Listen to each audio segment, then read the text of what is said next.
way, Doctor. You will understand.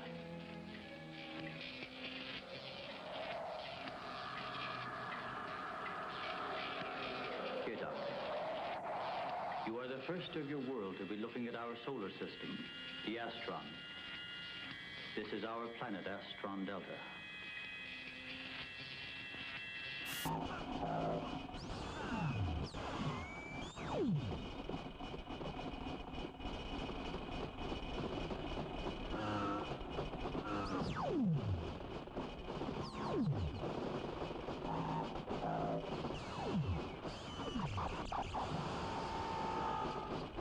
At the top.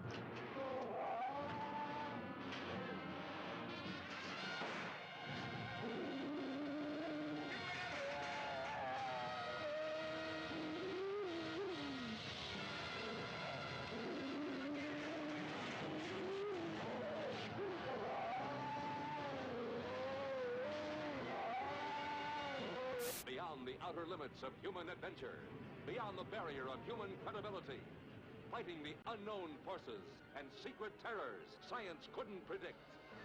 There's a monstrous thing aboard this station from the moon. That's what killed Weber. What kind of a monstrous thing?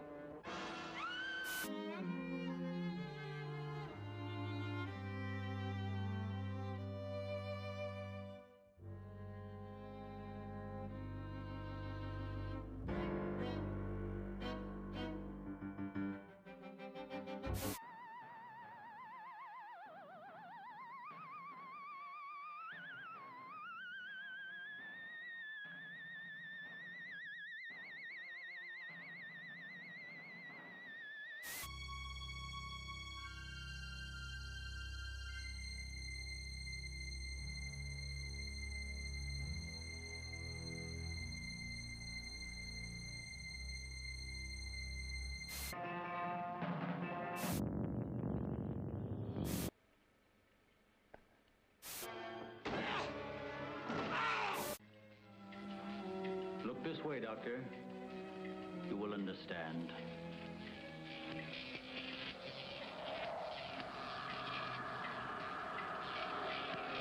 Here, Doctor. You are the first of your world to be looking at our solar system, the Astron. This is our planet, Astron Delta.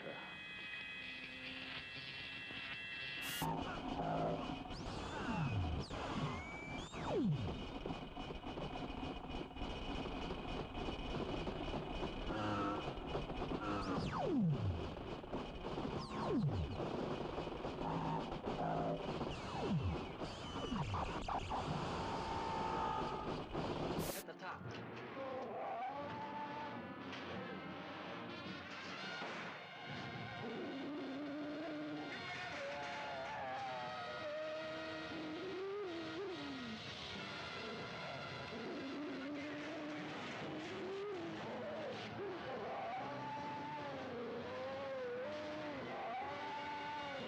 Beyond the outer limits of human adventure, beyond the barrier of human credibility, fighting the unknown forces and secret terrors science couldn't predict.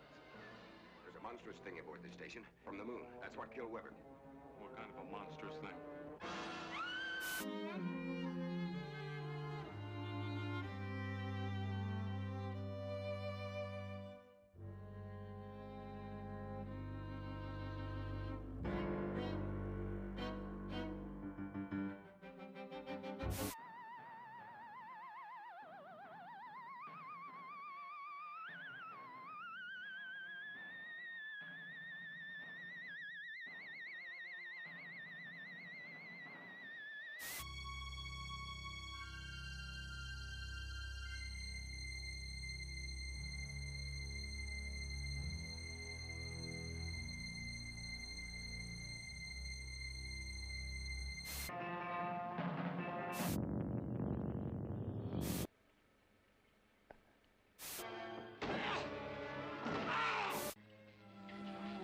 Look this way, Doctor.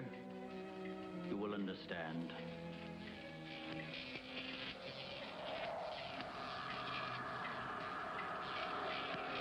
Here, Doctor. You are the first of your world to be looking at our solar system, the Astron. This is our planet, Astron Delta. At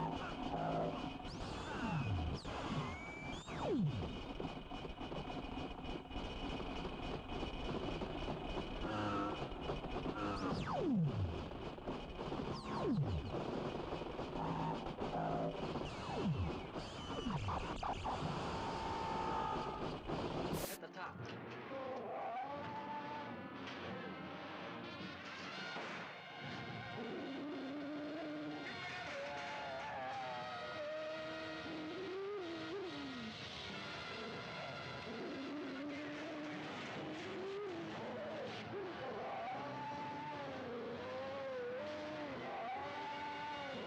Beyond the outer limits of human adventure, beyond the barrier of human credibility, fighting the unknown forces and secret terrors science couldn't predict. There's a monstrous thing aboard this station from the moon. That's what killed Weber. What kind of a monstrous thing?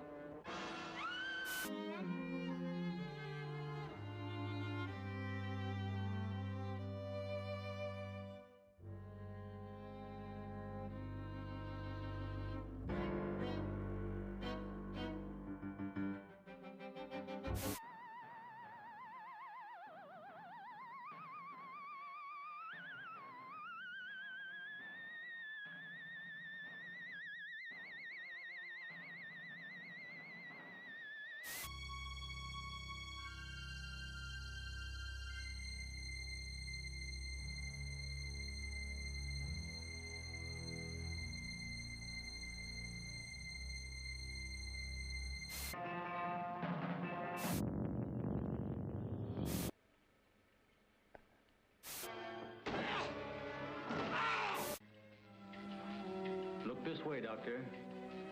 You will understand.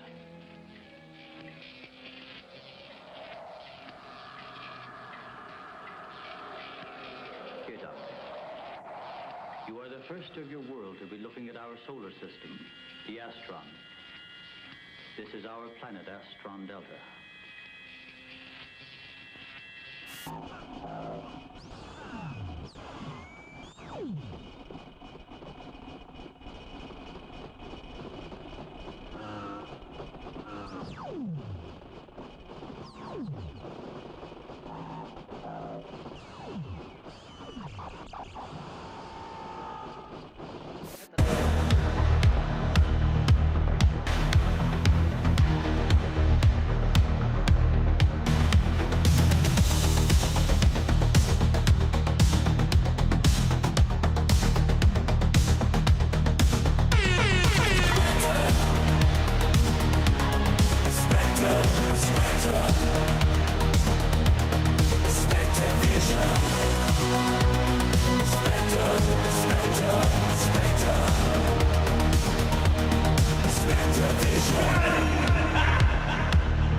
What is up, everybody?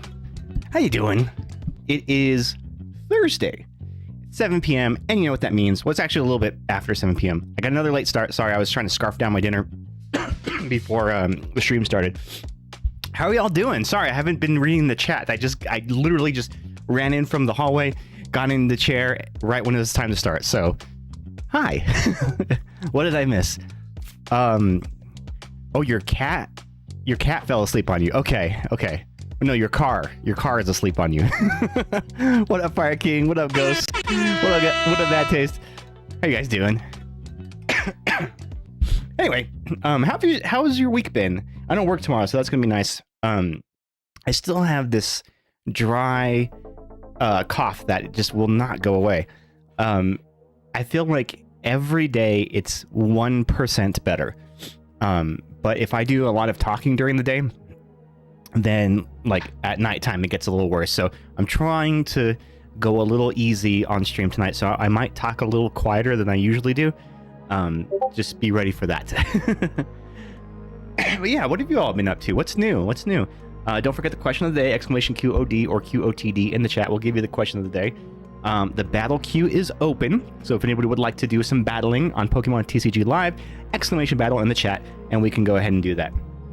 Listen, buddy, you can't sit here on my lap. You know you get too restless.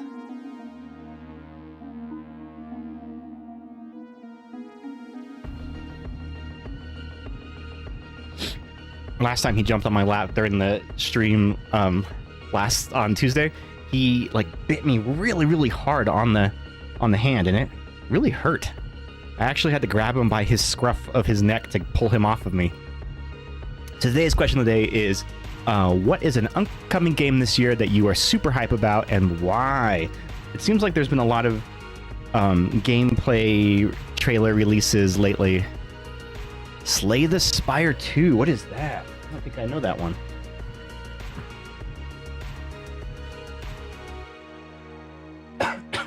Excuse me. Hold on, give me 2 seconds. I gotta do something real quick. Ah, damn, this damn cough. Looking forward to the full release of Fields of Mysteria. It's technically out, but they're not done making it yet. Mostly because the first game was so solid, and I'm stoked to see what they do with it. Did you guys see the trailer for the new Divinity game that Larian Studios is working on? What do you think about it?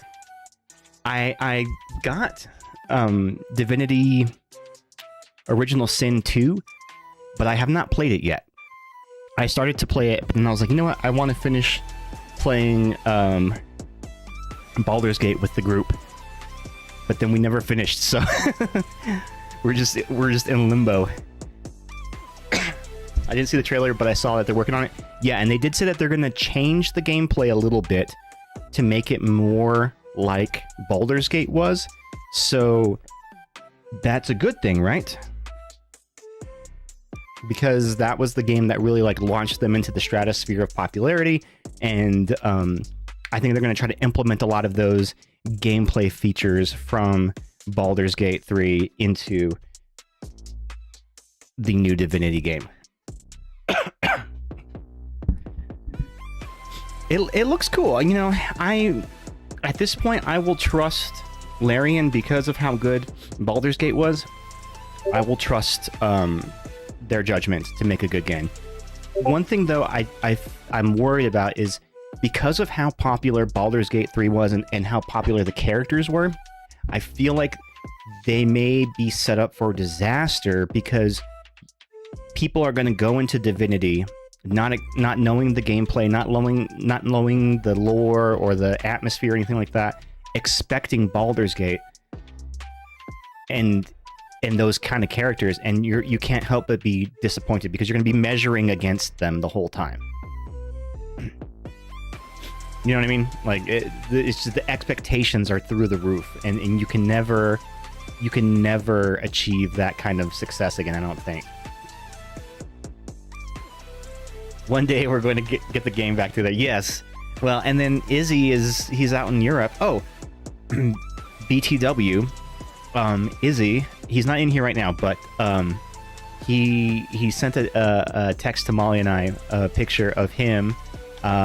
He had just proposed to his boyfriend Zach, so they are now currently engaged. So next time you see Izzy in the chat, make sure to give him a congratulations if he pops up in here. Possibly, I also feel like being under a different title, it will do lots for that. That's true. The advantage of Baldur's Gate is that people who play D&D 5, 5th edition already know the mechanics. It's going to be harder to hook the same audience for a different system. That is true. And, you know, I will say this, Baldur's Gate was my gateway drug to D&D. Like, I didn't really know anything about D&D mechanics or how gameplay went with D&D, but I learned it through Baldur's Gate, and I feel pretty, like, competent in terms of, like, speccing characters and creating builds and stuff like that. So I feel like that, like, was a really good entry point, and maybe that was the whole point of it. And then I think, so who's the company that owns D&D, like the Baldur's Gate license? I forget who it is, but they announced that they are working on a Baldur's Gate 4. So who knows, man? I don't know who's going to be developing that game. You learn how to play the game system pretty well too. Yeah, I mean, it was fun. It was intricate and deep. Like, you could play at surface value and do okay, but it's so deep and complex that you really can tailor it to your own style. So when you play our first real game of D&D, make sure to kill everyone in case they have good loot. Yes, and I will find a way to glitch my packed weapon so that I can get all the items at the vendors for free. Wizards of the Coast still, I think, you know, I know that Wizards of the Coast owns them, but like there's like a game developer that like owns the license, and they had like subcontracted to Larian to develop Baldur's Gate. I don't remember what it was, like their parent company. So when are we going to play? Oh, yes. Let me get you in here. All right. So, Fire King, you're up in the battle queue. Let me get the game launched and get in here. Sorry, I was going on a little tangent there. Oh, Wizards is a subsidiary of Hasbro? Maybe I was thinking Hasbro. Does Hasbro do game development too, though? I could have swore that, like, Larian was contracted by another bigger like publishing company to develop Baldur's Gate 3. Okay, let's get the game up.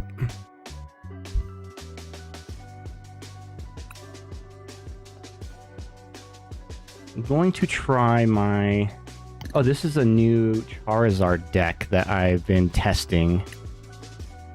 Let's see if this does well. And rotation is coming up in Pokemon TCG, so in April, all cards with the letter G are rotating out, and I looked up the list. Oh boy, there are some big staples that are going to be rotating out. We're going to lose Iono, Countercatcher, Nest Ball, TM Evolution and De-Evolution. We are going to lose Charizard EX. We're going to lose Mew EX. We're going to lose...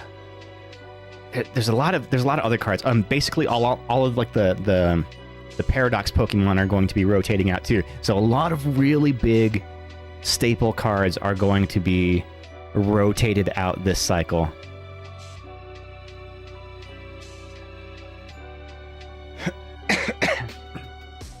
Can you link that list? Yes, I gotta look it up because I just saw it on a post on Twitter, and they just had like a pictograph of all of the cards that are rotating out. But basically, anything with the letter G on it that doesn't have a reprint later will be rotating out.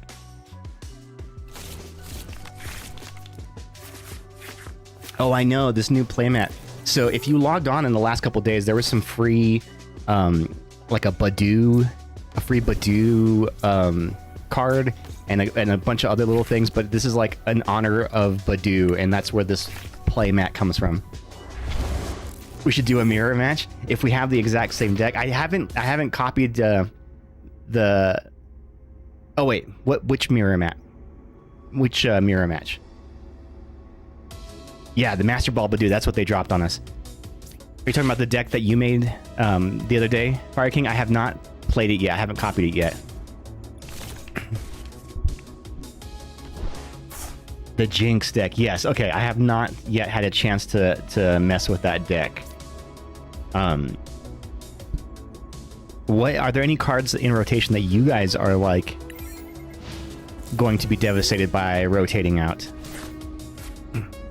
Did Gardevoir EX get a later reprint? Because that's getting cycled out if not. Well, there's the new Gardevoir, Mega Gardevoir EX, so maybe that's going to take place of it. I do think that the original Gardevoir EX is rotating out. So really, like, oh, Goldango EX is rotating too. So thank God, because I fucking hate that deck. But yeah, mostly all of the top decks in the format are rotating out. So this is going to be nuts. What can I do here?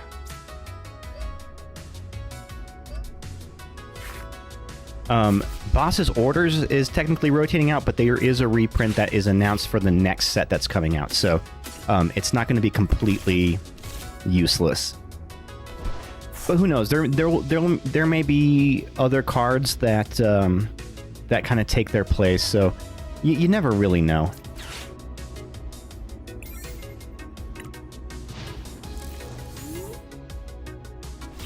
I do think that it's going to force a lot of people in the competitive scene to retool their decks. And like last year's rotation, there was a good like 3 or 4 months right after rotation where the playing ground was really level.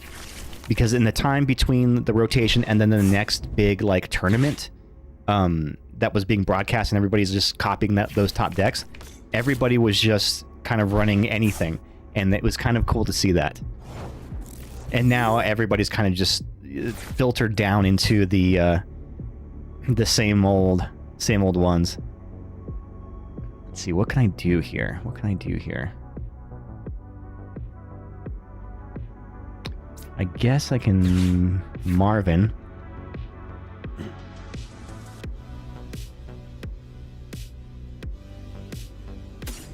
Let's do this, an Evo, and then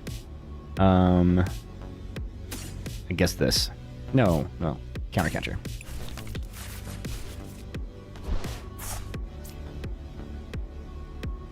Yeah, Gardevoir is rotating. Okay, we do have confirmation.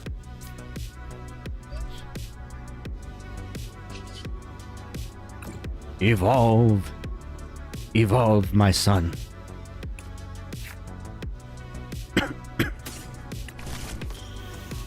Speaking of Pokemon cards, today Pokemon Center dropped the pre-release for the set that comes after this next one. So the next one that comes out, I think it's at the end of the month, is the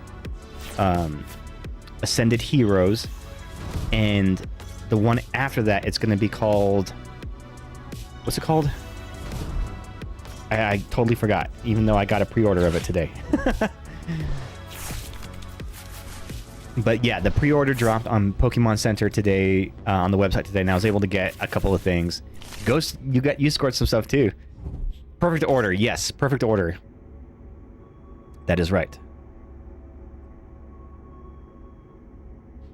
My devastation is staved off for another year, but when Teal Mask Ogerpon goes, I'll cry. Oh, I know. But you know what? for our Poke Nights, it's going to be fine. You know, because we're all running out-of-date decks anyway. Hey, what up, Zucker? How you doing?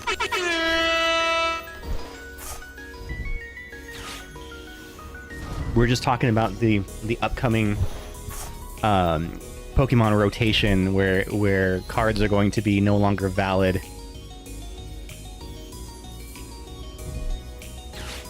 Oh no! My enriching energy, that's going to hurt. That is very much going to hurt. Alright, well, there goes my draw engine. Get hammered.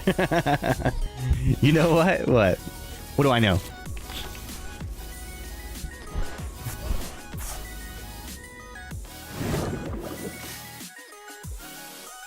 Here comes the Jinx. Oh boy.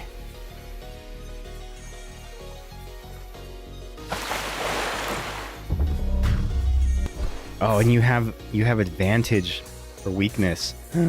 Oh no.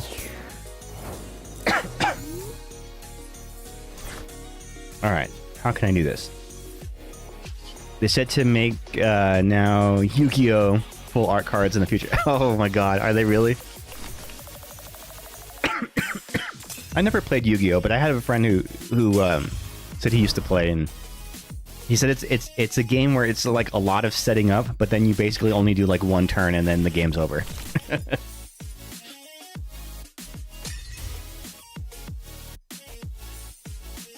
Well, shit, I'm still not getting the card I need here. So we're going to have to nest ball. Let's get rid of this, and we'll do an energy.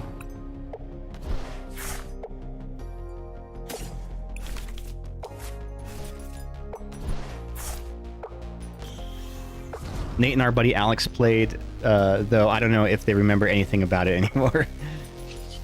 Yeah, I wonder if they still have any cards they could do.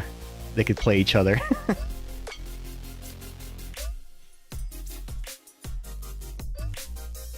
One, and if you get lucky too. See, that seems like crazy. Like, how do you really build a game mechanic around that? It took me days to get the best TCG Pocket card from the newest pack. Did it really? Which card was it? I still don't have in the game the gold Charizard card from this set. So I'm still missing that one.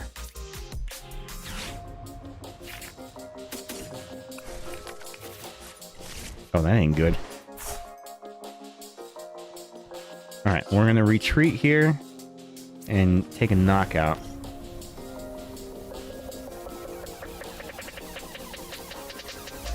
How many do I need to discard here? 3?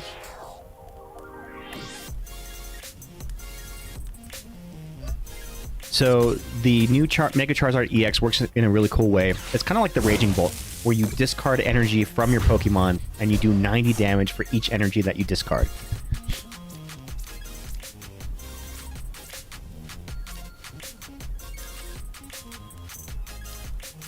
Why is it not letting me select 2?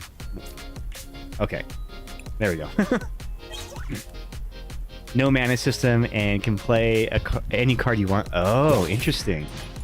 My surprise stash of old Pokemon cards came with old Yu-Gi-Oh! And Digimon cards too. I gave Nate the Yu-Gi-Oh! Ones. That's so cute.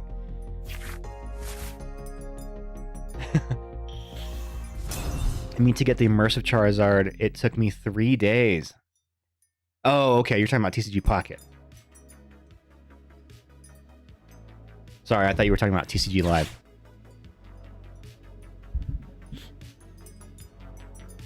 What should we rip today for our packs on the second part of the stream? I was thinking about it. Should I do like a box? I have like some boxes that are taking up room in my closet. Maybe I should do one of those. I mean, I always have just random packs, but maybe we do something a little special.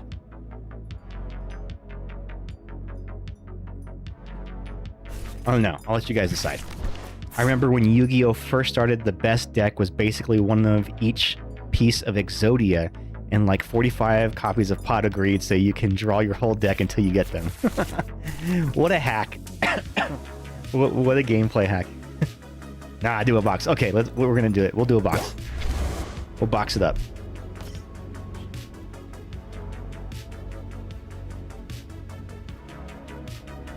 Clear up some space and leave it empty for a second. I know, right? I've been like overflowing in my closet of crap there. Feed that cat. Hey, Sharky! Feed that cat. Feed that cat. Thank you, bud.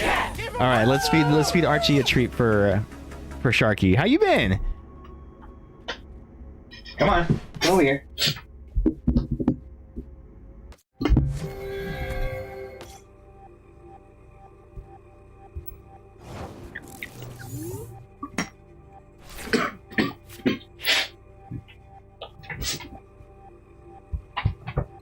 Thank you for that, Sharky. How you been?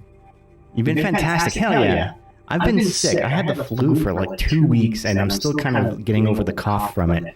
But I've been back to work. This was like my first week back to work since the holiday, and a whole lot of stuff. Yep, me too. And you know what? It has been going around. Everybody at my work has been getting sick, and it's just a matter of time before it gets you. Sorry, it's because I was running both mics at the same time. Now the echo should be gone. You have the cough left. You know, and I've had this cough for like 2 weeks now. It's crazy. I tried the TCG recently called Sorcery Contested Realms, and they tied card rarity to how many copies you can have in your deck, which I honestly think is a good system. That does sound kind of cool. So you can't just like stack your deck with all the rarest cards. You know what's crazy? At our local games store, I've been going there for Pokemon tournaments, and there's maybe, the last couple times I've gone, there's maybe like 10 Pokemon players, right? But in the room next to us, they're playing, what's the game? It's Riftbound? Riftborn or Riftbound? One of those. It's like a League of Legends TCG, and there's like 30 people every time playing that game. It's nuts. I hadn't even heard anything about that game, but yeah, they have a huge crowd there for that. Which is cool, I guess, you know, more power to them.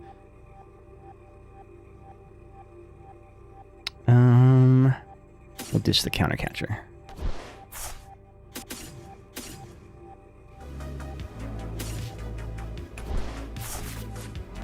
Do you know anything about Riftbound? What it's like? How those mechanics are?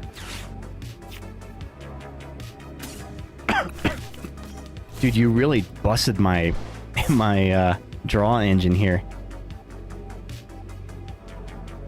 That really fucked me up. We'll Night Stretcher. We'll get another energy out. That way I have lots of energy.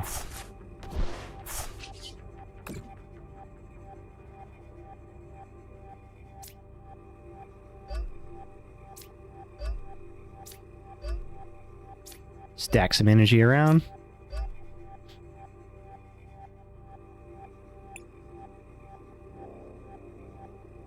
All right. And we're going to do an attack. So we're going to discard 2 energies, or just 1 energy, and that should get us the required damage to get a knockout here. Not really, but it's currently in the big money phase where lots of people are buying it up for value. Oh. Which I guess is cool then to know that there were a lot of players playing, because that means that they're actually playing the game.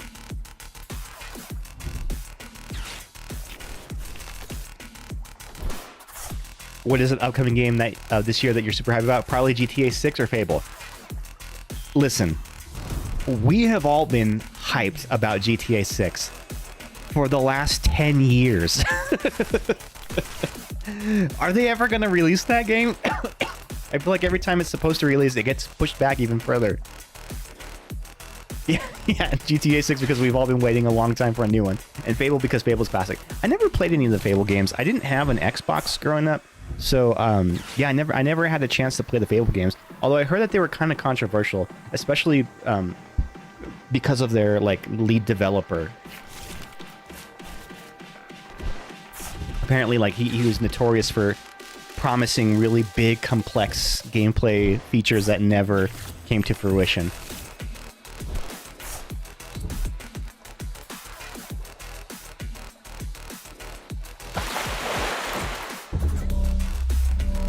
Ooh, I'm asleep.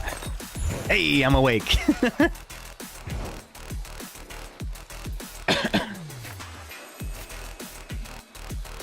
All right. Here's what we're going to do. We're going to do a power move here. Check this out. So we're going to Professor Turo's scenario. Get the Charizard up. Now we're going to lose out on our energy, but that's okay. We're going to go in with our Dunsparce. Runaway draw. Bring up this Charmander. Rare candy into the Charizard EX.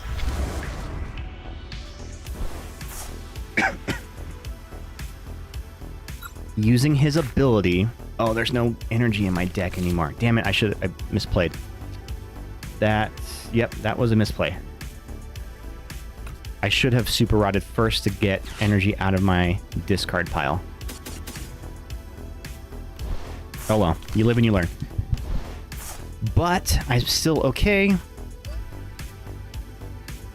because I have enough to do his attack and get a knockout.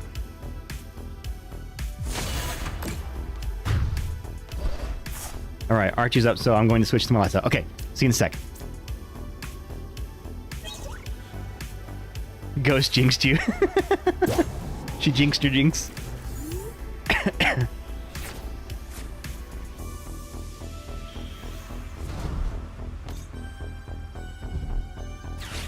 I mean, you can still come back from this.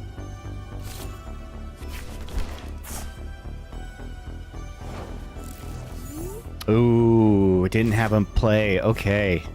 Well, then that's GG there. GG's, bud. GG's. That was a close one. I did much better with the Charizard deck than I did with my last deck. Okay. I'm going to do some of the ranked mode because I need to get to Master Ball rank. I'm only like 2 or 3 wins away from that. But I'm also going to go fill up my water real quick. 2 seconds. I'll be right back.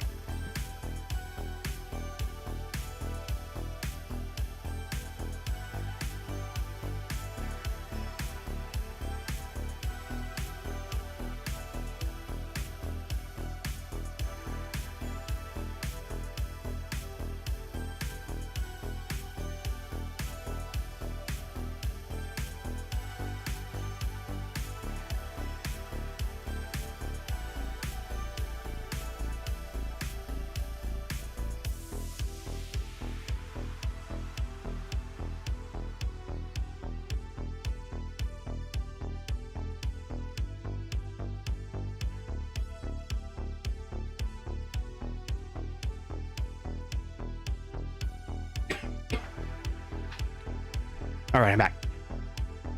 I won't believe what happened. What happened? Did you pull that immersive card? You're the captain of your own ship now.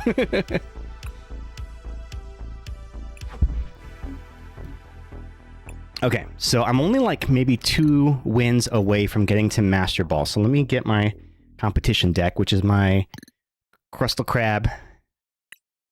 Yeah, so I'm 537 points, and I need 550 to get Master Ball. I think that's just 1 win, because I think 1 win you get 13 points. Oh, yeah.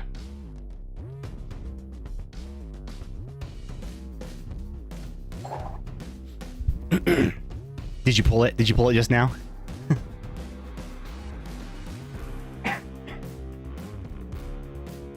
Or you pulled another one?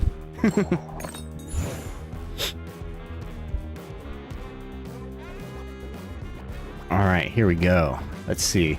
Look at this guy's name. It's ZZZZZZZZW12. Oh, I'm going first. I don't like going first with my Crustal deck. That is one thing I don't like about it. I also end up taking a lot of mulligans with this deck. I probably should add some more Pokemon to it, because I end up mulliganing a lot. I made a pause from the game, so now it was day 4, and I got a second one. What's going on with my luck? You know what? I do feel that that game, their algorithm is tailored in a way that once you pull a card, you'll end up pulling it a lot. Or once you pay for it in the store, you know, you can, like, exchange points for it, then you'll end up pulling it in packs. All right, only 2 mulligans. That's not bad. Yeah, the problem is if I only start with a Dwebble and I go first turn, that's it's not a good start for me. I'd rather, if I'm going first, I'd rather start with my Iron Thorns.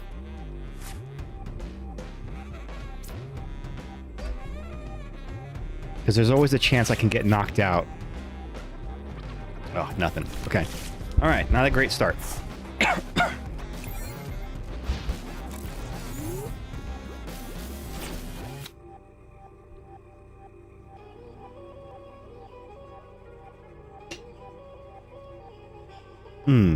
Water tastes so much better when it's drinking out of a Spectrovision commemorative custom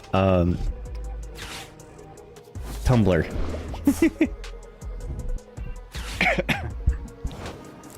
Oh, and they hit me with the jamming tower. Okay, what is this guy running right now? He might be running a Dragapult, which would not surprise me.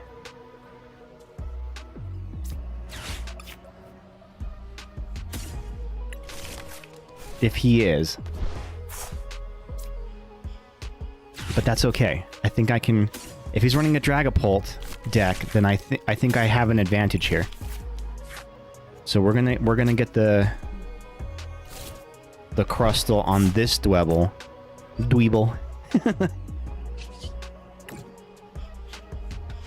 Thank you for the merch pitch there, Ghost.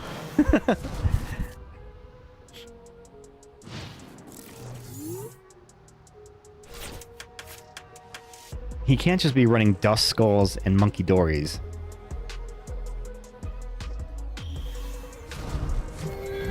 What is his main attacker in this deck? What do you guys think it is? I'm thinking it might be a Dragapult. Oh, it is a Dragapult, and he just pitched 2 of them. Does he know now that I have the Crustle? So Crustle deck always works best when my opponent doesn't understand the mechanics of a Crustle, and they race to get to their EXs on the board, and then they just like the realization sets in later, oh shit, they can't damage me. Those are always the best matchups, because you kind of see it against your opponent online and they're like, oh no, the realization hits. But what is he getting with his Master Ball? Just a Dreepy, okay. So that means he's gonna try to stay with just the Dracloaks, because now he knows. So he completely pitched his Dragapults, even though technically he can still damage them on the bench, because that's placing damage counters. It's not doing damage. All right, so he just self-sacrificed the Dusclops.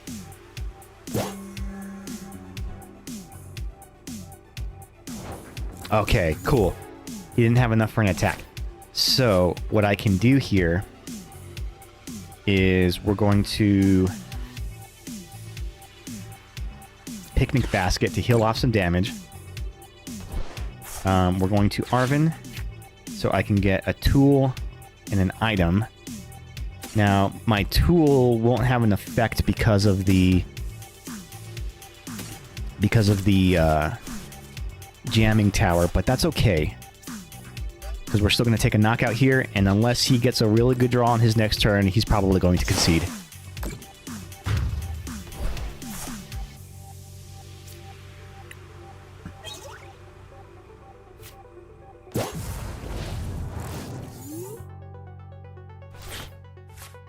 What do you got, bud? Okay, Dracloak, he's going to Recon Directive, so he's got to hope for something good. I mean, I don't know what he can have in there that's going to save him. Maybe a Pheasantipity? Okay, so he's going to prolong the game, put 2 more Dreepies on his bench. Or maybe another Dusk Skull. Nope. Dreepies. Okay. Dreepies all the way down. Interesting. Oh, he couldn't kill this Crustle. Oh, no. Oof, that sucks.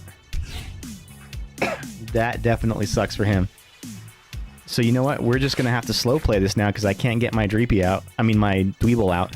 So we're going to throw on a Battle Cage and a Grass Energy. So we're going to bump his Stadium, which then raises my HP. I'm going to attach the Leaf Energy, and we're going to Ascension. I pulled in Pocket now, normal Mega Charizard version 2 times, then the Immersive Mega Charizard V, then the Mega Steelix. My luck is high. Now, hell yeah, congrats. Oh, now they have the Pheasantipity in play. Oof, bad move there, bud, because now I'm going to target that Pheasantipity. But I think they're getting desperate here.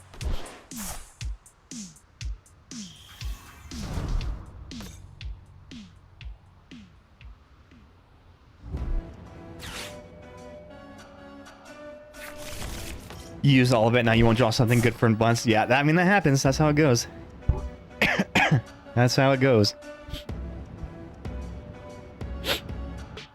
Alright, I need me some energy.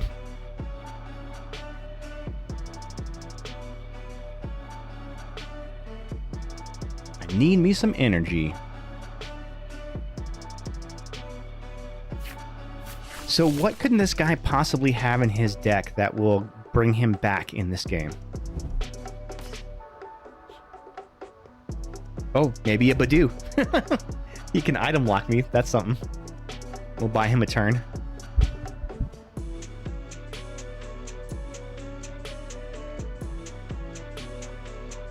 So if I know my Dragapult decks, most players run them very thin with energy. So he's probably running out of energy now because... Oh no, his Luminous is... So he probably still has some fire energy in his deck.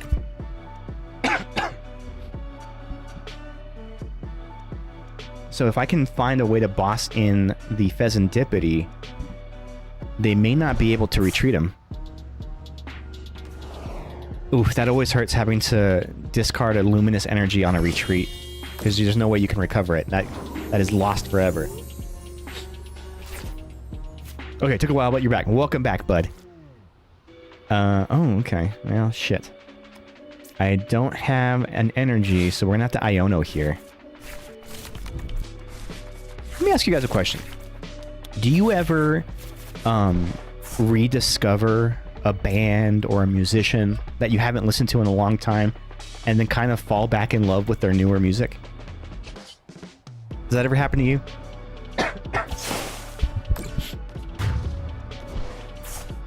It recently happened to me.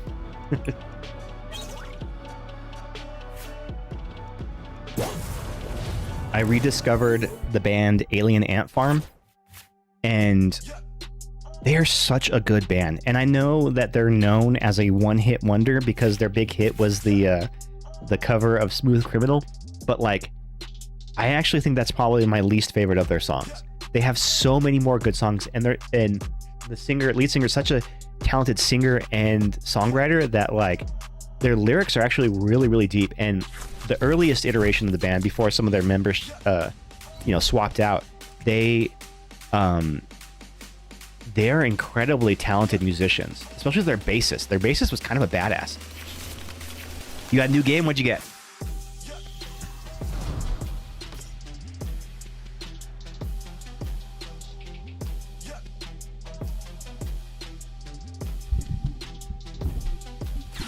Man, this guy's fighting to the bitter end, I guess. Star Wars Knights of the Old Republic. Oh my gosh, I remember that game. Those were fun. 1 and 2. Did you get them on sale on Steam?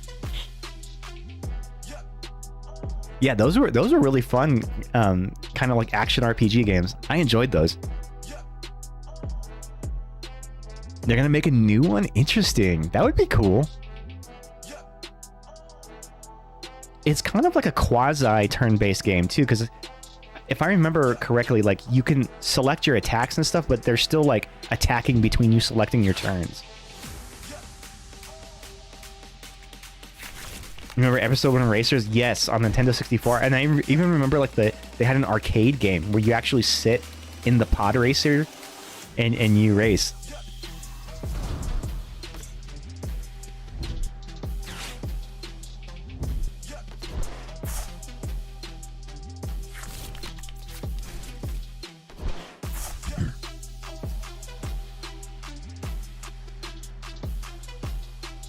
They will make a new racer. Oh, that would be cool. That would be really cool. You know, in hindsight, I actually really liked Star Wars Episode 1. I think it's the better of all of the prequels. Mostly because all the newer ones were such garbage. Alright. Well shit. I was hoping I would get a different card. So let's just boss in his Dusclops to prevent him from getting another kamikaze bomb. Now you can still do it with the Dust Skull. If you like rare candies into a Dusk Noir, he can knock out my Crustal, and he'll take 2 prize cards for it, but I'll come right back and hit him with it.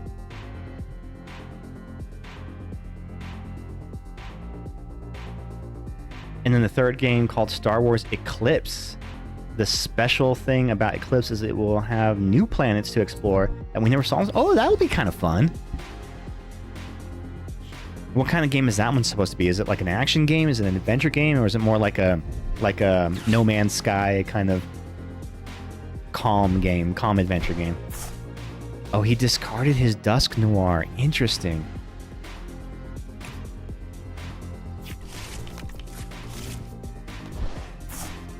You hope action? What is this guy's strategy here? I can't tell what he's trying to do.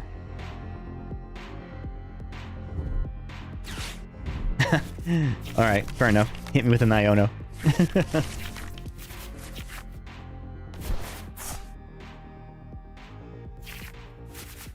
And then the Fez. He's going to deck himself out. He only has 8 cards left in his deck.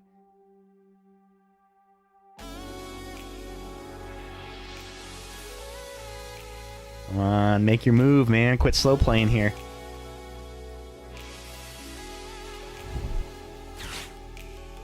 Night Stretcher, okay.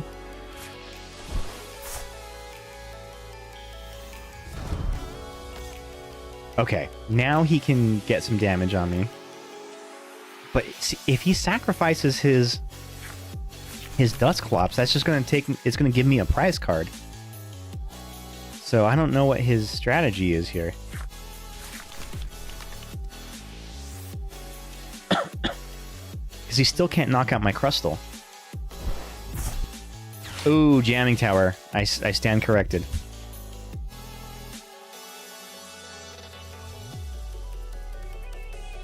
I still have another Coal Rest, so I could potentially get that Counter Catcher back.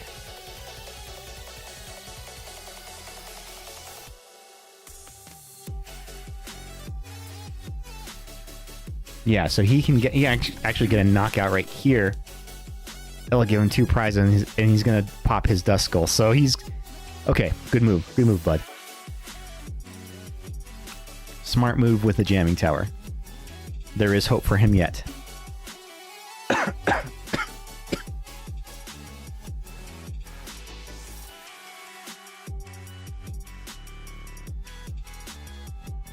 I wish this guy would play faster.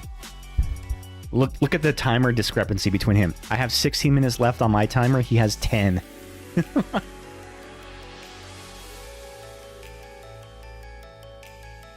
Ugh, buddy, do something. Okay, there it is. So that'll give him 2 prizes there.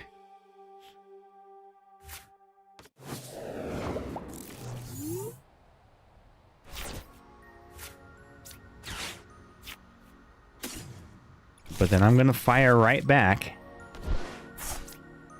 and get a knockout here.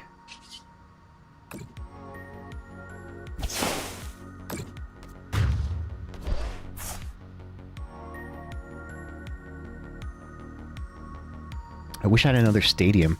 Most Dragapult players that I've played against, they don't run more than 1 Jamming Tower, so I'm interested to see if he has a different variation, because this is the second Jamming Tower that he's had in this deck.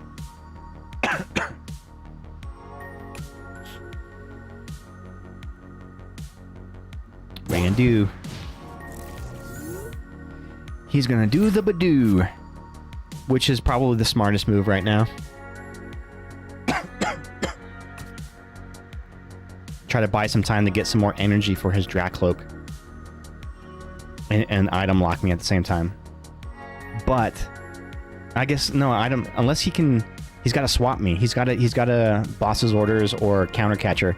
Otherwise, I get the win right here if he's got the Badoo in the driver's seat.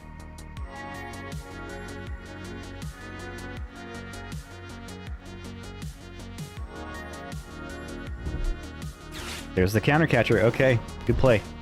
So yeah, so now he's gonna Itchy Paw in. Geez, I might be able to just play for a deck out. It's just stall until he decks out. Oh. Oh, Dragapult. Interesting. Now this is something. Because he's going to get a KO here on my Dwebble.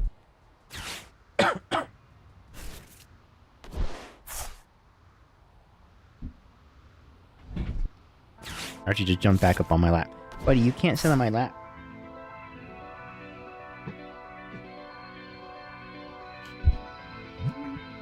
Two nights in a row. Hey-o.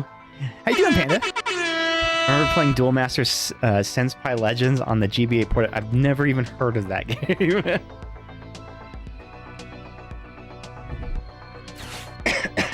Okay, so he's going to pull his Dusk Noir back out. Watch. So maybe he can. He might be able to win this.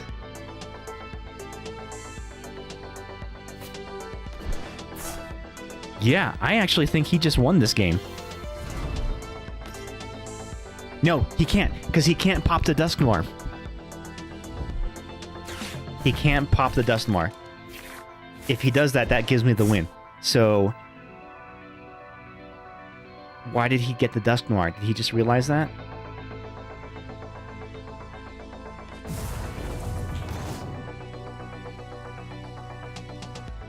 Not a game, but I'm so excited about the Void and Voltage update coming to Core Keeper. What is that?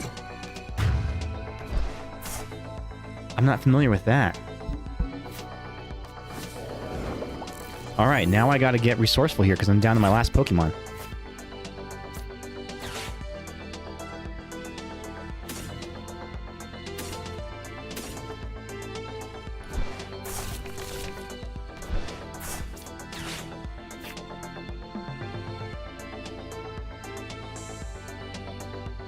What can I do? Okay, let's get a healing item then. We'll take this. And I mean, I guess this tool.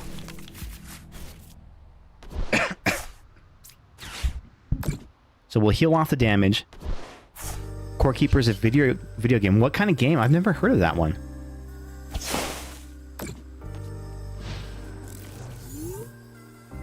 Alright, what does he do now?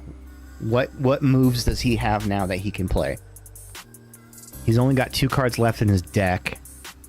Most of his energy is in the discard pile. He can retreat. He can't damage me with his Dragapult.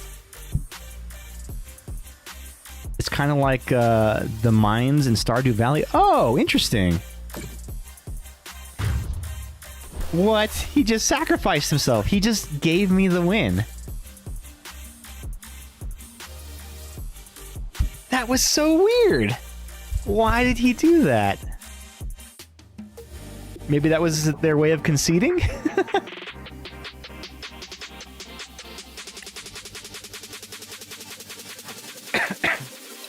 Fought to the end instead of a concession. I guess so. Hey, there we go. Master League.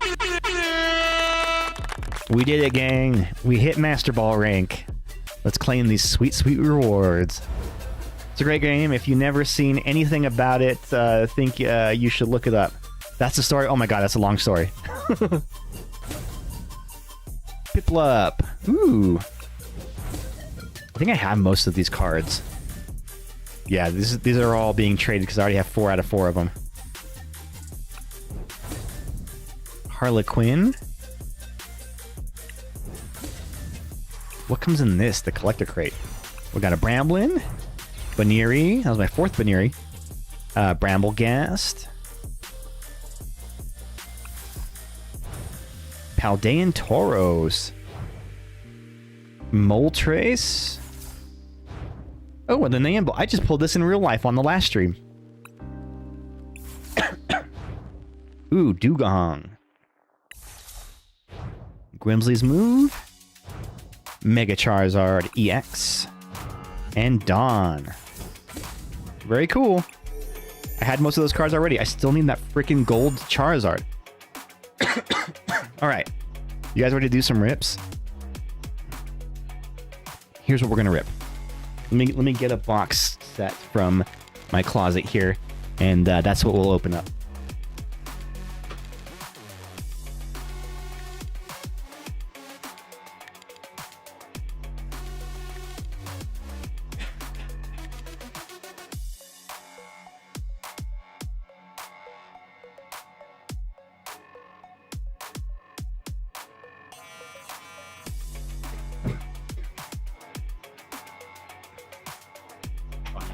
playmat.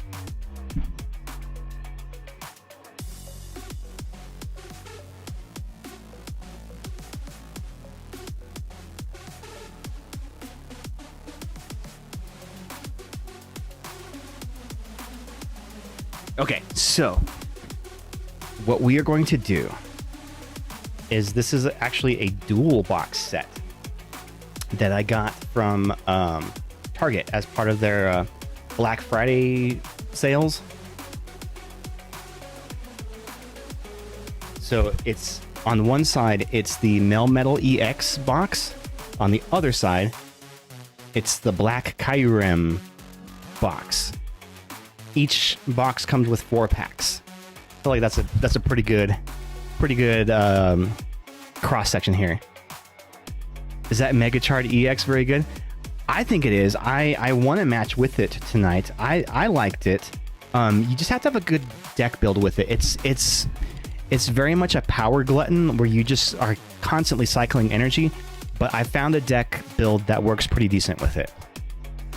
Short form, it's about a boy. It's his birthday. He gets a gift of the card and wants to get back by fighting other people tournaments. I mean, that sounds like a pretty typical, RPG storyline.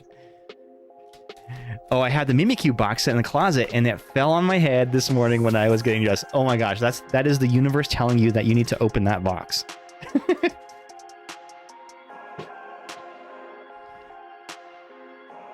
Okay, I will let you guys choose. Can we do like a short poll? Ghost, would you mind setting that up? Are we going to do first the Melmetal or the Kyurem? You choose. Melmetal, Kyurem. Am I pronouncing that right? Is it Kyurem? And it came with this little tray, which kind of... Hold on a second. I think you can fit cards in this. Oh my god. Yeah, look, you could have a little... You can hold cards.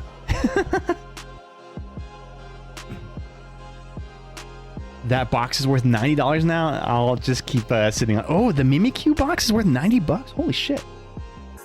I did not know that. This is sweet, so I can just like store a bunch of bulk in this.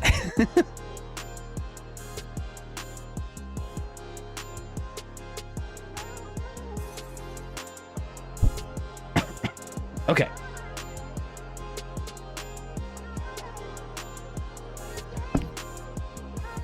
I think Ghost may have stepped out, so I'm gonna choose. Actually, Panda, why don't you choose? Melmetal or Kyurem? You pick it. Do.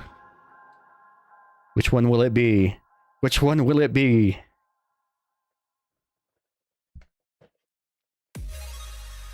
Am I making you dizzy? Am I hypnotizing you? Somebody shout out which box to open. First person to shout it out, I'm going to open it. Kyurem or Melmetal? Go for mental. The Melmental. Okay. There it is. Let's do it. Melmetal. Okay, of course Bad Taste would say that. Gotta do my boy.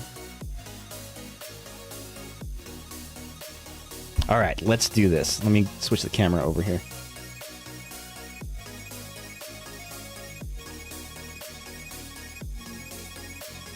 Alrighty, let's see here.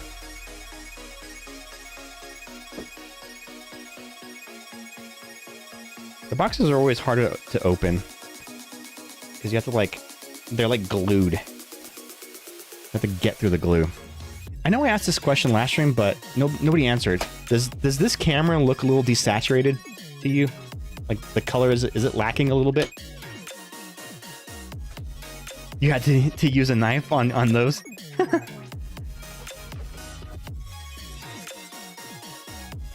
You think it looks okay? Okay, maybe that's just me then. Because I am super colorblind, so I guess naturally everything looks a little desaturated to me.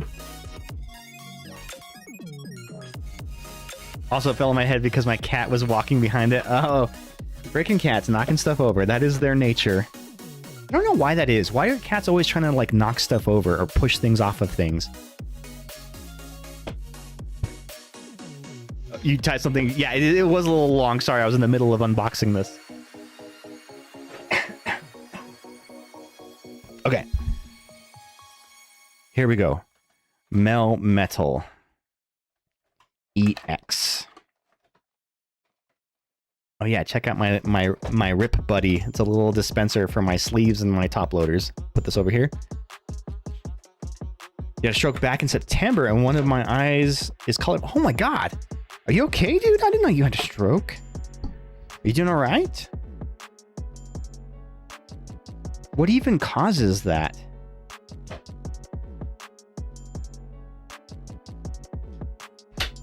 Oop. Oh god.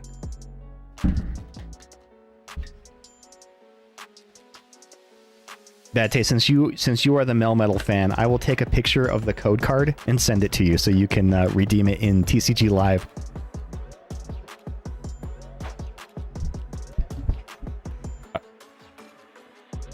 Oh my god, some brain damage. Holy cow. That's why they said they were going easy on the... Oh, yeah.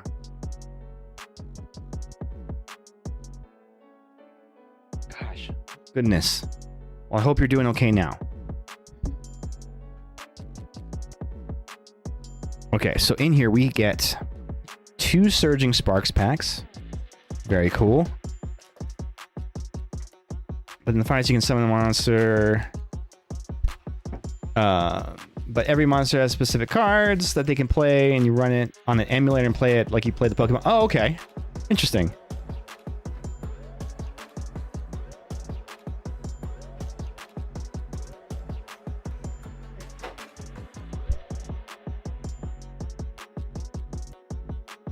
It's one of my favorite nostalgic games. I searched it for years, play on the emulator. I just found it again today. It's so fun to like dive back into old games that you used to love as a kid. Although sometimes you kind of find that some of those games don't hold up as well as they did in your mind. Okay, let me get some sleeves out here.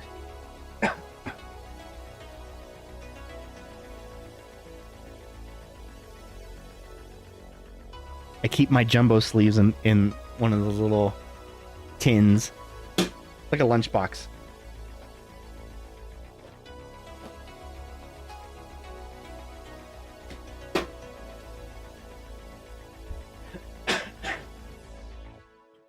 Too long didn't read. Throwing up can cause a stroke. Holy shit! I did not know that. It's because you had mono and threw up so much from the mono it caused artery that goes from the heart to the brain. Holy shit, that is fucking terrifying, dude. I hope that you are okay and that the damage wasn't significant, although I would imagine that most brain damage could be significant. But good lord, that is terrifying. Maybe give it a try? Okay, maybe one of these days.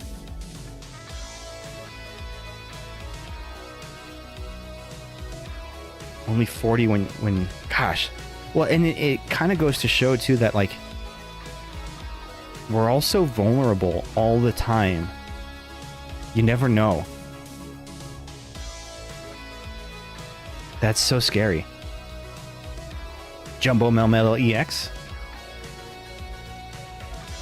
What is the value of the Jumbo Melmetal EX card? You'll be surprised. Sometimes some of these jumbo cards can be worth a couple of bucks. We have the Cosmofoil Hollow Stellar Crown Stamped Meltan. The jumbo card is worth 2 sticks of gum. Hell yeah. But not 3? What kind of gum? Is it like good gum? Or is it that kind of gum that like loses its flavor after 2 bites? Or even worse, like the pink like bubble gum that would come in the yellow wrappers that's like super tough. Ugh. And then we have the stamped Melmetal EX.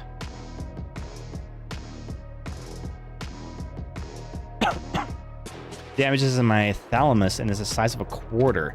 Went to the ER right away. Got me on some meds. I was in the ICU for one night when they released me back home the next day. That's super duper unusual. Usually when you're in the ICU for a week, when you have a stroke, and then in the normal hospital GP for like 2 more weeks. Jesus. Juicy fruit. Yeah, juicy fruit was definitely one of those. I loved the taste of juicy fruit, but man, that flavor just is non-existent after 2 bites. Damn, I cannot get this in here. Get in the freaking... The stars in the background were cool. Yeah, right? It's like the Cosmos hollow. Fruit Strike gum. Is that the one with the zebra? All right, so two Twilights, two Surging Sparks, 2 Twilight Masquerades, 2 Surging Sparks. We'll start with the Twilight Masquerade. Do you remember what was it? Fruit by the Foot? It was like the long, not Fruit by the Foot. What was it? Bubble tape. And it came in like a spiraled, it looked like a tape measure, like a little plastic tape measure box, and you opened it up and you just like pull the gum out. And it was like covered in like flour, right? So it wouldn't stick to itself.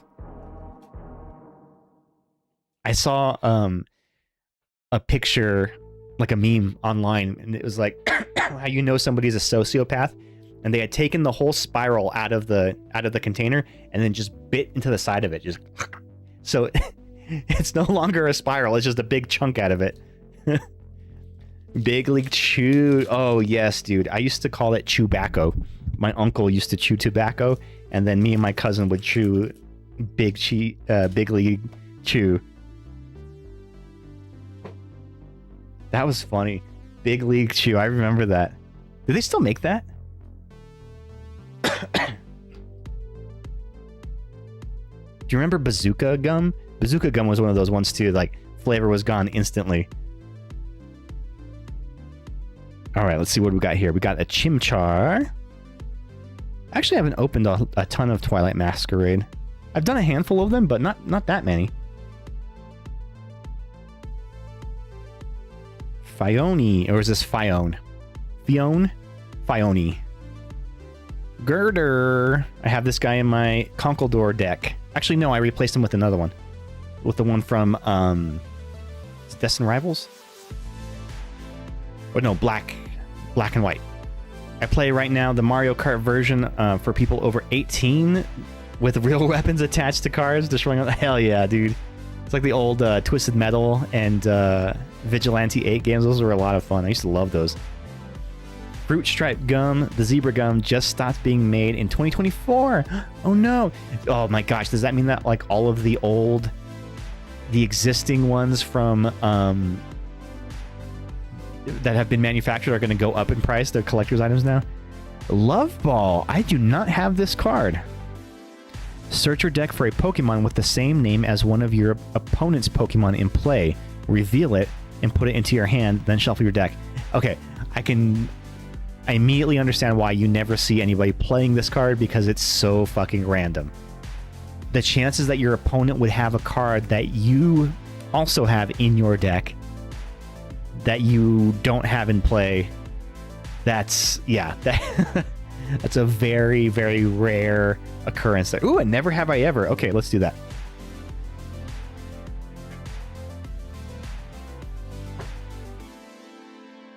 Okay, so whenever somebody redeems a Never Have I Ever, I pull a card from the Never Have I Ever deck, hold it up to the screen. If you have done the thing that it never has, we said we did, then raise a hand in the chat, say I've done that, put a finger down, whatever you want to do, or even better, tell us the story.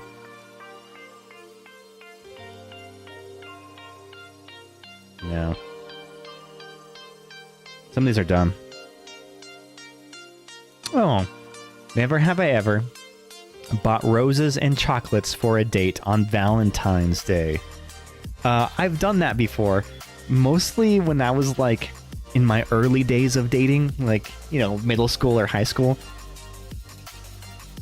When you don't really know how to be romantic, and so you just get the corny things. You have never? sometimes it's kind of fun. You know, stuffed animals and a big heart-shaped box of chocolates. I mean, you could pack one since everyone inevitably runs FedEx. That's true. That is true. It has to be a Pokemon. It can't be an item card or trainer. Exactly. It has to be a Pokemon.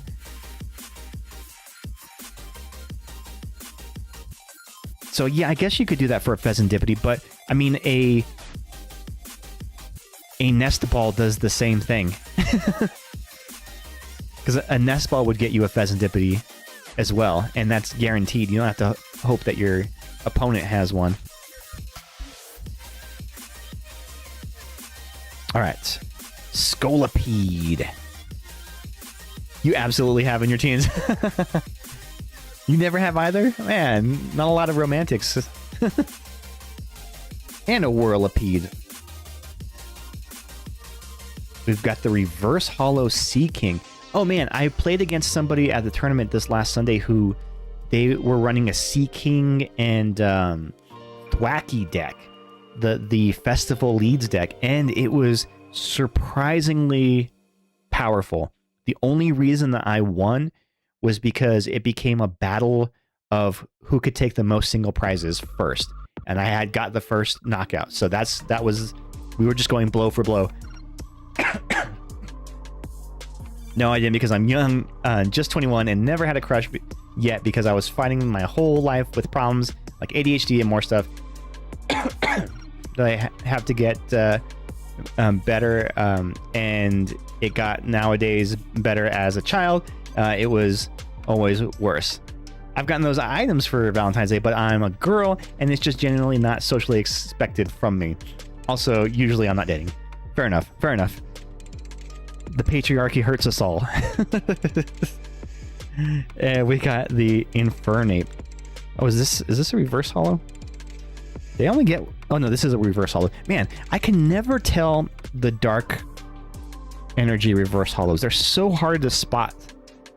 These are two darkness energy cards. Can you tell which one is the reverse hollow?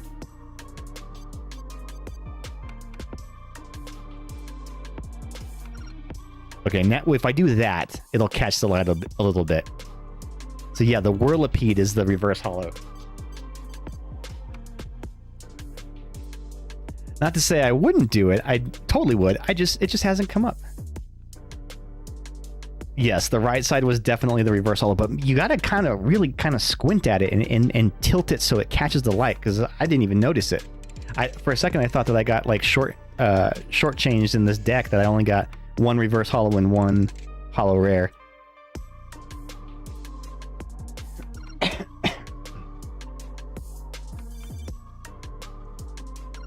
I do not have this Infernape card though. This is kind of cool.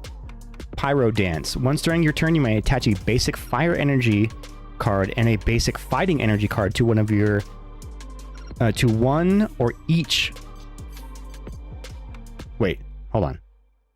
Once during your turn, you may attach a basic fire energy card, a basic fighting energy card, or one of each from your hand to your Pokemon in any way you like. That's kind of cool. So you can accelerate energy with that. Although it is a stage 2 Pokemon, that is kind of cool. The new Oricorio EX in the Mega Evolutions, it was in that Charizard deck I was running, has a very similar ability that as many times as you like, you can attach energy cards from your hand to your benched Pokemon as long as you have a Mega Evolution Pokemon on your in play.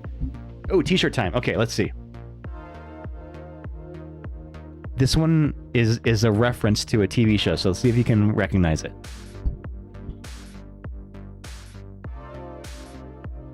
It's a motorcycle club.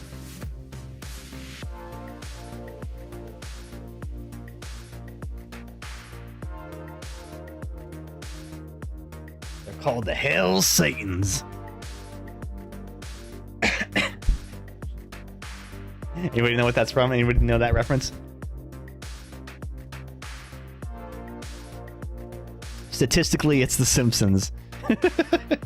I mean, that's a very That's a very good guess. That's Homer's Motorcycle Club. Yes, ding ding ding ding ding. You are correct.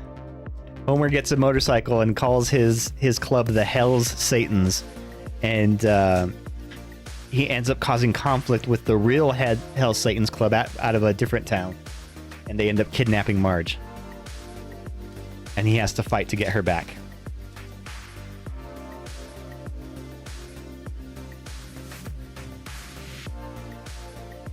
Okay, here we go. We have basic energy, a man key. Oh, you can't see. You guys can't see it.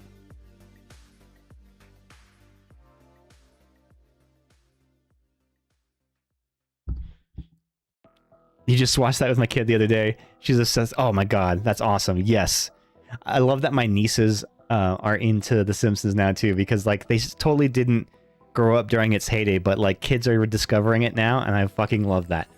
All right, so it was the steel energy. We got a main key. That same very episode. I forget what it's called.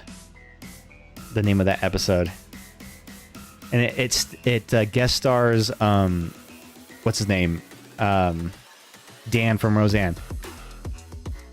Why can't I think of his name? And the stupid sexy Flanders. Stupid sexy Flanders. Feels like I'm wearing nothing at all. Nothing at all. Nothing at all. Swablu. John Goodman. Yes, that's his name. Thank you, because I could not... Does that ever happen where you just have like an actor's name's just stuck on the tip of your tongue and you can't think of it? Oh yeah, I was talking earlier about like rediscovering old bands or musicians that you used to love, and then you kind of rediscover them. Alien Ant Farm. I listened to I didn't know that they came out with an album last year, and I listened to it. It's really fucking good, and one of their lead singles has been stuck in my head for like 4 days. It's just such an earworm. Yeah, Alien Ant Farm, super underrated band. I don't think that they got enough credit for their music and their songwriting because they're only known for that cover, that Michael Jackson cover that they did. Take my wife, sleaze. Oh yeah. It's a play on the phrase, take my wife, please. The Sia's Appeal. Switch in one of your opponent's benched Pokemon, basic Pokemon to the active spot. If you do, the new active Pokemon is now confused. That's the name of the episode. Yeah. I got it. Passimian. We have a reverse hollow Watchrill.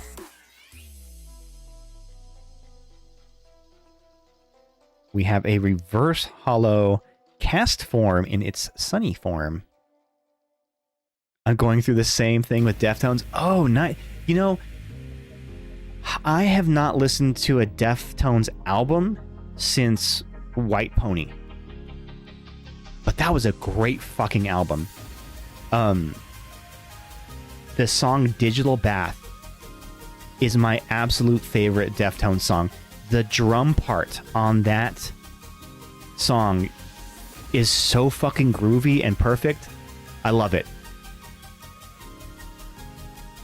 Been listening to Koi no Yokan a lot recently. What is that? I assume is it like a K-pop group?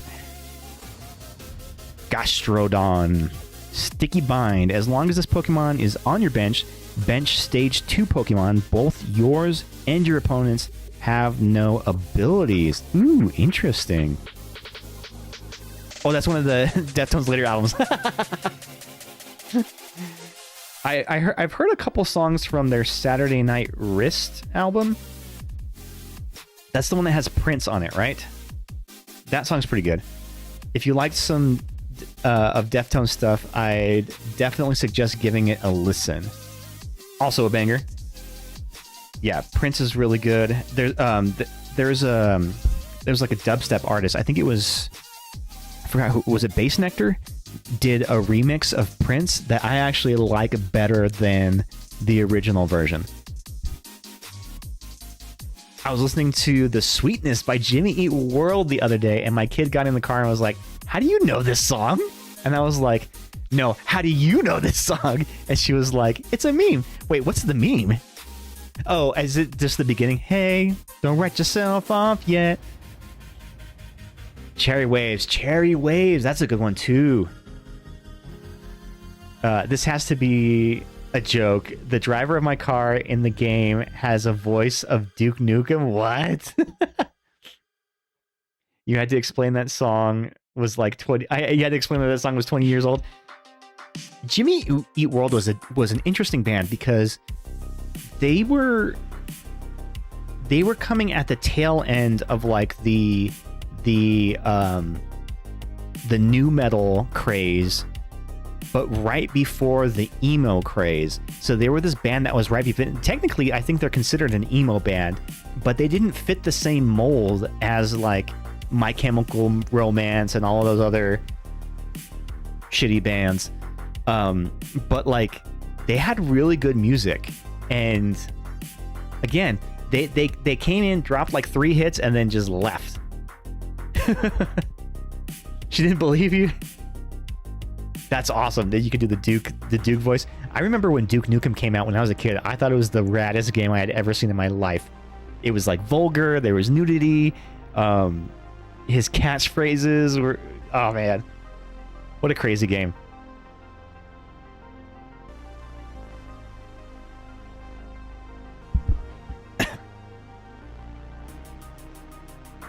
Those alien bastards are gonna pay for shooting up my ride.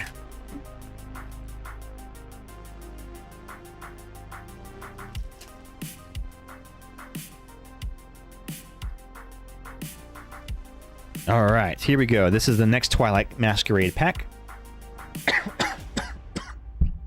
We have a Steel Energy, Shrew. I'm here to kick ass and chew bubble gum, and I'm all out of gum. Chansey. What are the other phrases he would say? Hail to the king, baby. Basically, he was just doing Ash Williams. Do you know the game called Beyond Good and Evil? I've heard of it. I've heard it's actually really, really good, but I never played it or its sequels. Clefairy. Oh, that's a cute Clefairy. It actually looks kind of like a Cleffa, more like a Cleffa than a Clefairy.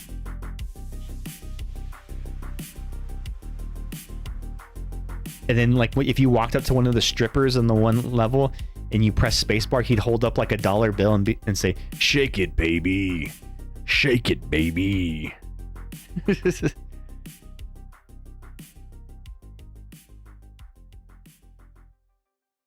Glally. Kilowatt roll. So I got a watch roll earlier, now we got the kilowatt roll. Lana's Aid, Reverse Hollow, very nice. Good card. And kind of an underutilized card too. Pick up to 3 in any combination of Pokemon that don't have a rule box and basic energy cards from your discard pile and put them into your hand. Very, very useful card. I run this in my Cerulean City Gym deck with the Mega Gyarados. I'm not Mega Gyarados. Misty's Gyarados. You should play the 20 years anniversary of it. Originally from 2003, and the next one is in development. I got a version of it on Steam and started playing it. Excuse me. And I instantly got a headache. Like I was getting like motion sick playing that game. That never happened to me as a kid, but as an adult trying to play Duke Nukem 3D, it like gave me instant headache, motion sickness. Torkoal. That ball Pokemon looked like the toy Mad Balls from the 80s. Oh yeah, it kind of does. He's technically like covered in like a exoskeleton, right? He's a face Pokemon. I know, instant headache is because of the old Yeah, and like the shooter games of the era, the characters just move so freaking fast and floaty. It's just like, ugh, it's kind of nauseating. And an Iron Leaves. All right, so no big hits tonight. The only hits so far we got were the promo cards that came in the box. What Pokemon don't have a face? Mimikyu. Let's see, what other Pokemon don't have faces? Yamask. I mean, technically like a Ghastly because he's just like a ball of gas, right? Mimikyu has a face? I thought it was just like a dark void that exists underneath the costume. It's so goofy and cute. Oh, I guess I did. I thought Mimikyu was just like a... Like, do you know the Marvel character Cloak? I thought it was like that. Just like filled with ethereal darkness.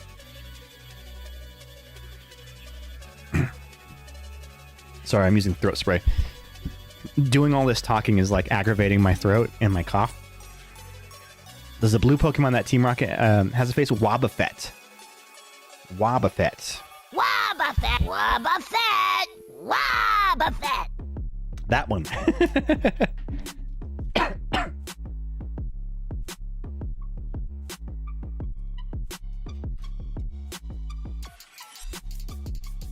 Ooh, we got a Corvus Squire in the chat. Okay, I guess I'll concede. All the Pokemons do have faces. But what about Yamask? Isn't that the whole thing about Yamask? Is he's a ghost of a dead child, and he's just roaming the earth trying to find a face for... He carries a mask because he doesn't have a face, and so he's looking for a replacement. How do you get Pokemon balls? You have to buy them. So, excuse me, not with real money, but if you look at the top of the chat, you'll see an icon for the extensions. There's the Pokemon Community game. Open that up and you'll see the menu, and in the item store you can purchase items. So you will gain items just for being here in the stream. So I think as long as you're chatting at least once every 10-15 minutes, you'll gain money in the game, and you can spend that on items or on balls or whatever. But also you can get them through random drops. Sometimes Pokemon you catch will drop them, and I think I can actually give out gifts in the stream too. Let me do that. If there's at least 5 people playing the game. So it should be the next page after the Pokemon card viewer.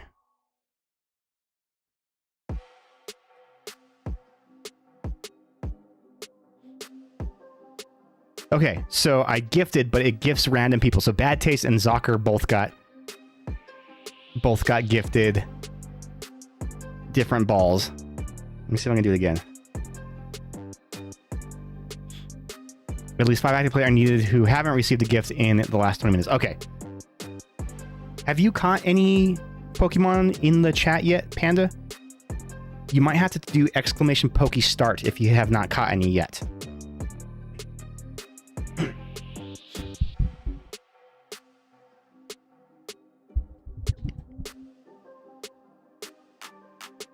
Azelf. Okay, so you already have a trainer pass, so you should have access to the game, and it should be at the top of the chat. You should see like a little, like a number that says like +2, and when you open that up, if you're watching on mobile, I think it just has them, you can like swipe. On computer, it should just be hovering over the screen. I think you click it there. How do you get gold? I'm not sure. I think that's through battles. So you have to go to like battles in the Coliseum. You're on your computer. Okay, so then it should just be on the side of the player. So like, actually this way. Probably on this side of the screen. Like somewhere over here. There should be a thing that says like Pokemon Community Game. Oh, no. If you're on a computer, click on my name where it goes to my About Me page, and I should have a plugin if you scroll down.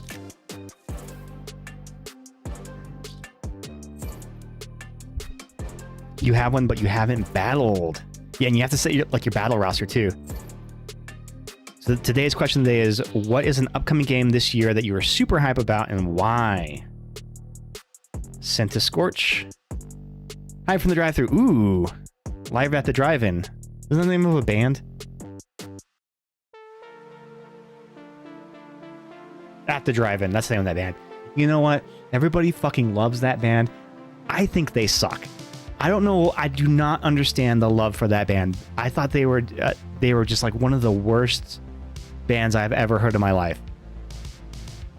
I've only ever heard that song, The One-Armed Scissors or whatever, but I'm like, what the fuck? This is the band that everybody cites as like the most influential band of the 2000s? Like, what the fuck is this? What am I listening to? Yeah, I don't get it. Gravity Mountain, super useful card. It gets a lot of play right now in tournament play because each Stage 2 Pokemon in play, both yours and your opponents, get minus 30 HP. So that can be very useful when you're taking out those Mega Evolution Pokemon to bring down their HP. Ugh. Ugh, gross. The Alolan Dugtrio. Fuck this card. Fuck this Pokemon. They're so gross. What is the cutest Pokemon? Ooh. There's so many cute ones. There are so many cute Pokemon. That's... Okay, give me a second to think about that. Don't hate my boys. I hate them. They're gross. They are gross. They are an affront to God. Hansid. There was a band from the... Was it like the 80s, early 90s? Of like two brothers who had long golden locks like this. I don't remember what they were called. It was like two brothers, and they played like alternative acoustic rock. What was the name of them? My mom would know. Cutest maybe Sfeel or Smoliv. Smoliv is pretty cute. No, I know Hanson. I know them. But there was another. They were known for having long blonde hair, like really long, and it was two guys, and they were older than the Hanson kids. They were like in their 20s. What was the name of them? Wooper's cute, and so is Axolotl. Oh, Axolotl is pretty cute. Dedene's cute. Look how cute Dedenne is.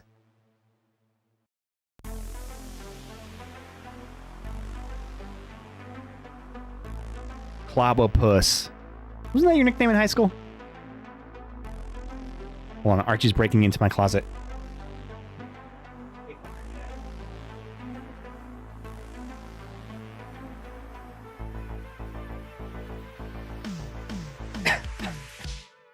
He's always trying to break in there because he knows there's plastic in there. Yes, it was. Get them, come get the Grand Slam breakfast at Dedene's. I really love the Moons Over My Hammy sandwich. I think it's really good. Palkia. Palkia is definitely the cutest Pokemon.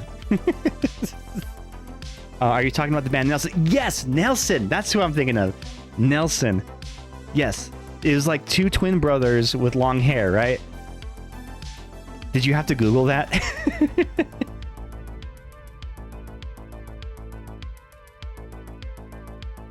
When axolotls lose a leg or an arm, they can recreate it again like it grew a new arm. Ooh, gross. You sure did have to Google it. Well, I hope you learned something about music history and the group Nelson. They predated the Hanson brothers. Cast form is pretty cute.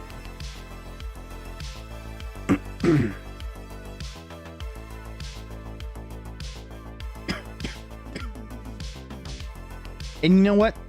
Meltan is pretty cute too. Even though he's kind of abstract in his design, pretty cute.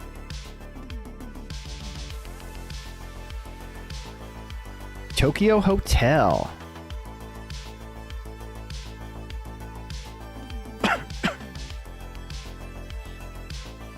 As long as I don't have to learn about hair metal ever again, it's fine. I hate hair metal. I don't like hair metal either. It's just so like vapid and shallow. He's a nut in a blob. What's not to love?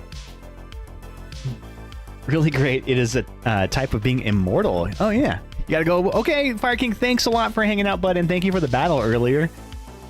We'll play again soon. Oh, I'll wait till Ghost comes back before I announce this. But it's not like a big announcement or anything. But let's start with the next box. The Black Kyurem. Oh, Eevee is cute.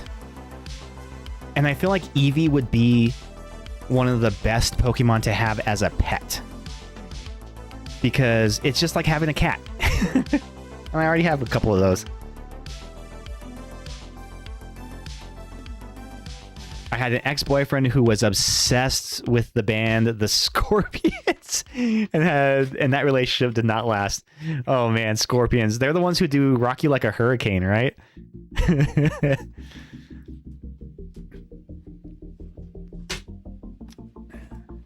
But the hair metal band Nitro, where the lead guitarist shreds on a guitar with 4 necks.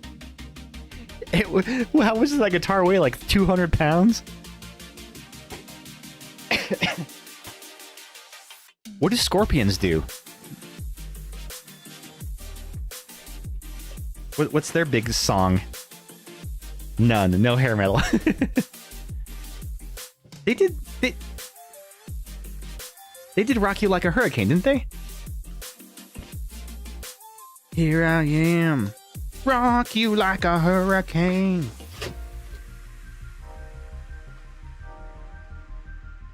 Rock You Like a Shitstorm, probably. They did.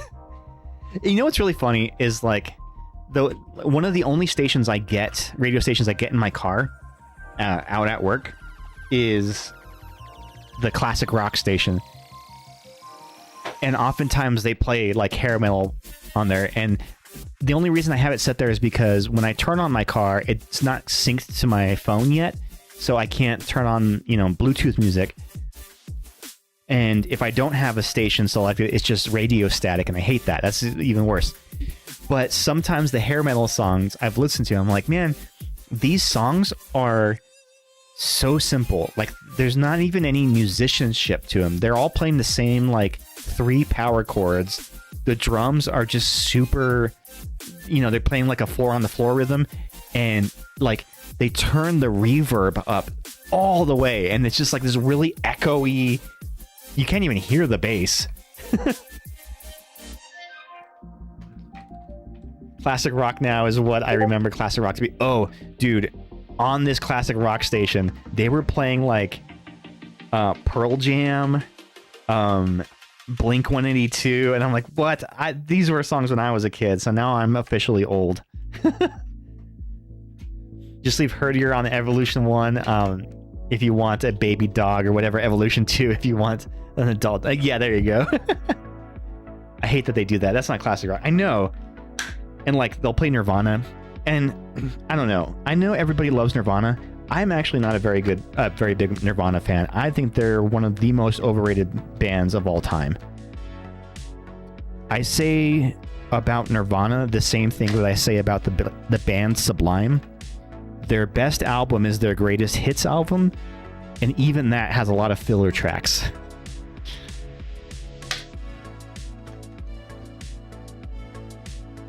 That's alt rock. Yeah, I guess that's true. They just play and you know what? my big beef about like oldie stations is they play the same songs. It's only like the top 40 songs of the decade, but like we don't ever hear any B-sides. We don't hear any like hidden tracks. It's always the same songs. And don't even get me fucking started on Guns N' Roses. Every time I get in my car, I feel like I'm hearing a Guns N' Roses song, and it's always the Sweet Child of Mine. I fucking hate that song. I hate Axl Rose. His voice just grinds my gears. They're such a terrible band. Well, I think Nirvana is way more culturally significant than Sublime. I don't know, man. People love Sublime. That is like stoner rock 101. And they actually crossed over out of the rock world, and like they're really popular with like hip hop fans. I love Dave Grohl, but I love his drumming so much. Okay, Dave Grohl, yes, I will agree with that. And in fact, the best Nirvana song was not Nevermind. What is it? Everlong. Because Dave Grohl wrote that song while he was in Nirvana, but was too afraid to pitch it to Kurt Cobain, because he's like, Kurt Cobain was Kurt Cobain. So he waited until afterwards when he formed the Foo Fighters to release that song. And Everlong is one of the greatest songs ever written. You really enjoy both Nirvana and Sublime, but it's a super different vibe. I hate Guns N' Roses. Yeah, I mean, it's... And then just to know like how much of a dick Axl Rose is in real life, the hate feels justified. Guns N' Roses is shockingly shit music. I have a friend that like loves Guns N' Roses. I can't do it, man. I cannot. I mean, Slash is a very, very talented guitarist, but all the talent in the world can't make good music. Okay, I sent the vid to the art gallery channel. Okay, give me a second.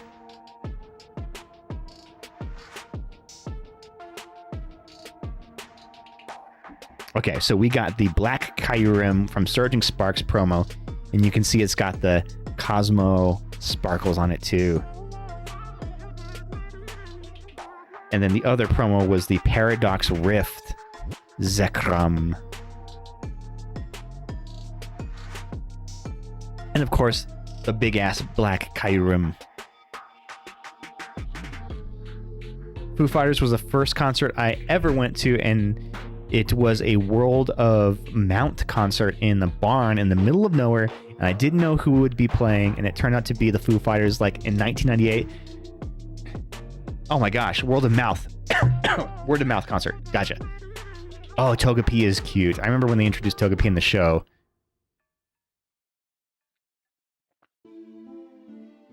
How was the concert? The Foo Fighters concert, was it good? All right, let's see what Bad Taste posted here.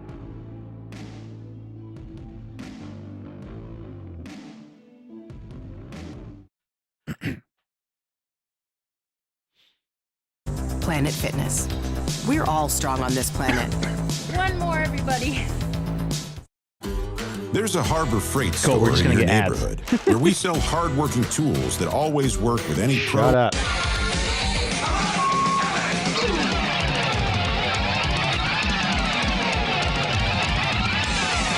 Oh, good God. What is that thing?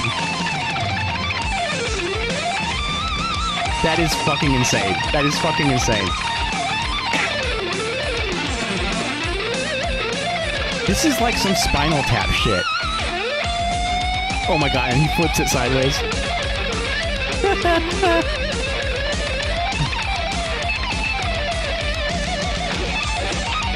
See,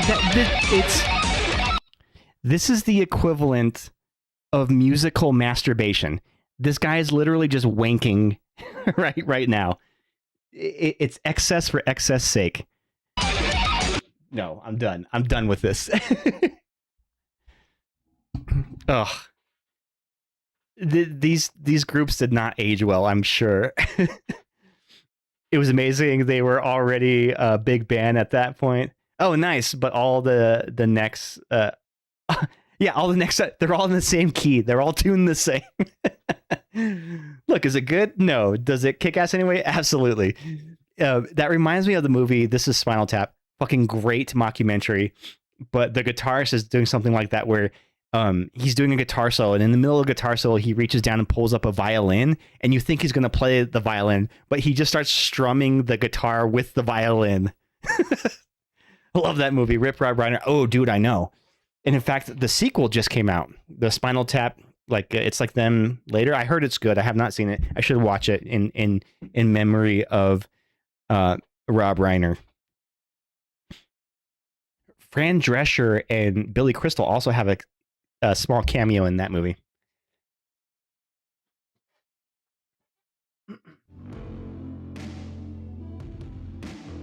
Okay. Back to the cards. And I know I'm like shitting on hair metal, but like that was just the generation before me. So I'm sure that my generation's rock music is not going to be remembered fondly. Like, I was big into nu metal. So, like, Limp Bizkit and Korn and Spine Shank and Static X. Like, I would like all of those kind of bands I was really big into. And they're just as silly and gimmicky as the next. Although, I will say this. Gen Z has kind of had this, like, unironic love for Limp Bizkit. Like, Limp Bizkit is kind of big again, and it's all because Gen Z is just, like, kind of loving them. It's just, like, fun rock. They don't give a shit about nothing. Sizzlepede. But also, millennials are also responsible for emo, so we have crimes to atone for. See, I never got into the emo scene. The emo scene, I'm more of like an older millennial. So like, as I was getting out of high school was when emo was starting to hit. And that's when like the scene started. And I instantly was like, because I was into nu metal and then metal. And I'm like, what the fuck is this emo shit? Like the girl pants and the eyeliner and the anime hairdos. I'm like, this is stupid. Why is this the thing? He was fully in college when the scene started. And I was like, nope. Yeah, it seems so bland. And then even worse was like the screamo, where they're just screaming, trying to sound hardcore, but it's like, it was so fake. It just screamed fake to me. Applin. Okay, Applin's pretty cute. On the cute factor, Applin's probably like an 8. On a scale of 1 to 10, it's like an 8. Yeah, I experienced the same thing. Got into Slipknot and Tool and Mudvayne, etc. And emo was becoming a thing. Hey, what up, Nate? Thank you for that sub, Nate. Bad Taste, hold that thought, because I have a lot to say about that. Let me see if I can get Archie back in here to get his treat. Archie, come here.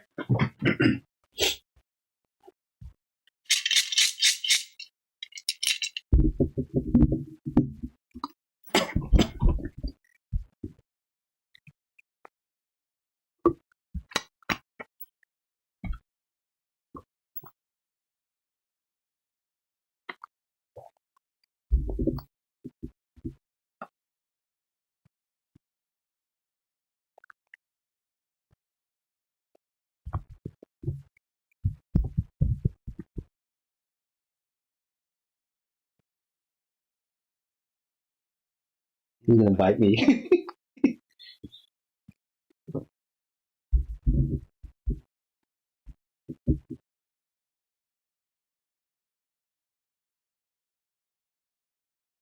You gotta pet him hard so he can feel it.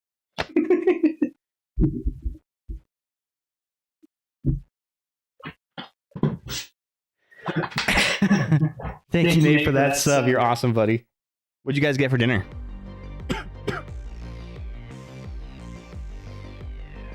Cats are liquids. My question to the chat is, what is a Pokemon that always scared you as a child?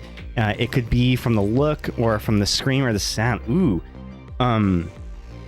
Not for me, not any specific Pokemon, but I remember being creeped out in... Feed that cat! Hey, Mela! Feed that cat! Feed that cat! Mela, how are you? Welcome. Thank you for that sub. Shit, let me feed Archie another treat. That's 3 years, right? 36 months? That's a lot of months.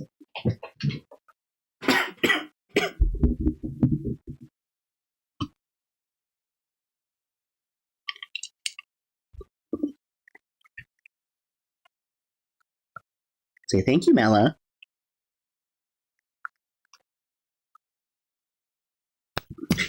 He hates me rubbing him like that.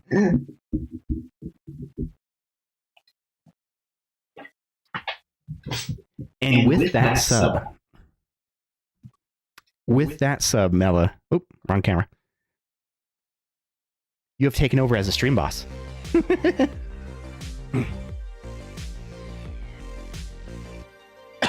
Victory Bell. Oh yeah, Victory Bell, definitely.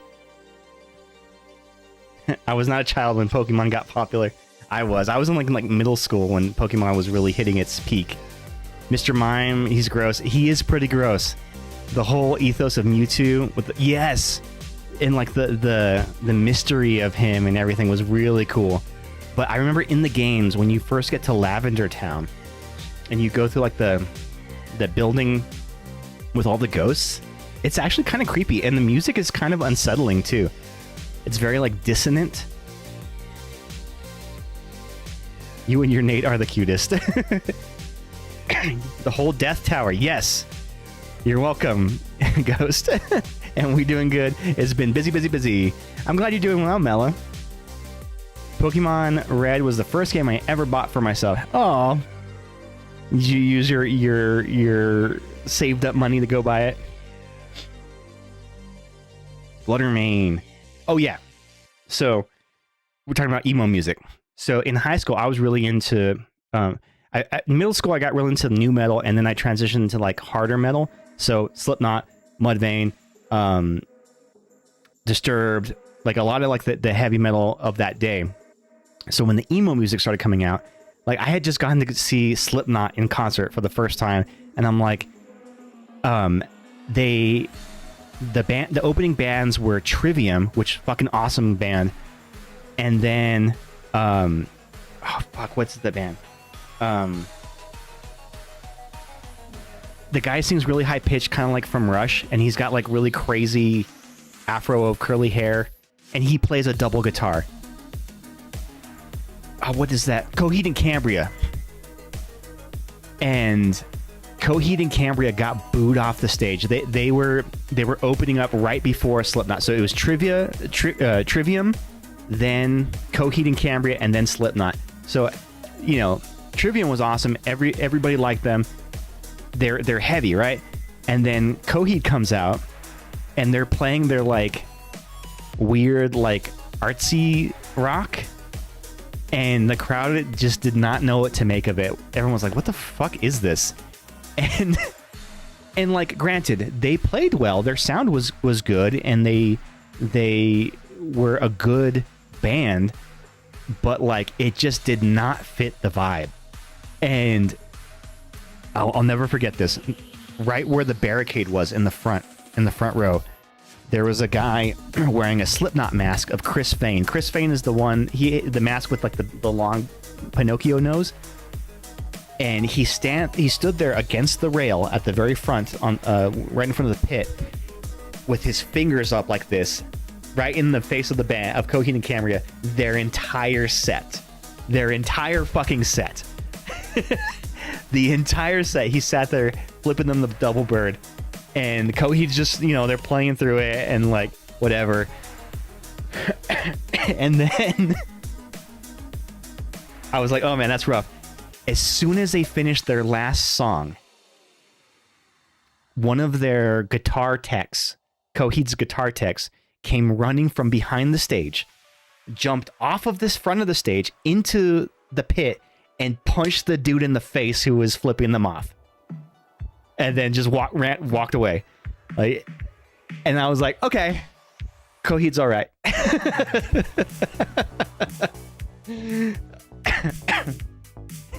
It was kind of cool. It kind of redeemed them, and like again, their sound was great. Like they were, I'm sure fans of them would have loved to see them. There were just no fans of them in that crowd, and it was just the wrong venue for them. Especially coming in after Trivium. If they would have played before Trivium, it would have been better. But after Trivium, it was just it's like taking the rock level up here, and then Coheed comes in and takes it down here, and it's just like, oh, you want to ramp up to the headliner, not go down, and then the headliner has to bring it back up. You know what I mean? Yes, definitely comeuppance. I love Welcome Home. That whole album can put me to sleep still, along with anything from Baroness. I've only heard a couple of their songs, Welcome Home, and then there's like that one with the music video where he's like a centaur or something. That song is weird, and when I first heard it, I'm like, what? I don't get it.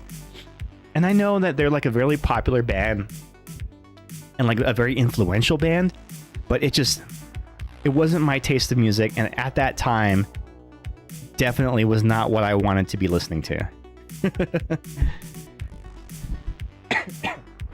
But, you know, good on their guitar tech for not taking any shit and punching that guy in the face. That was actually kind of hilarious.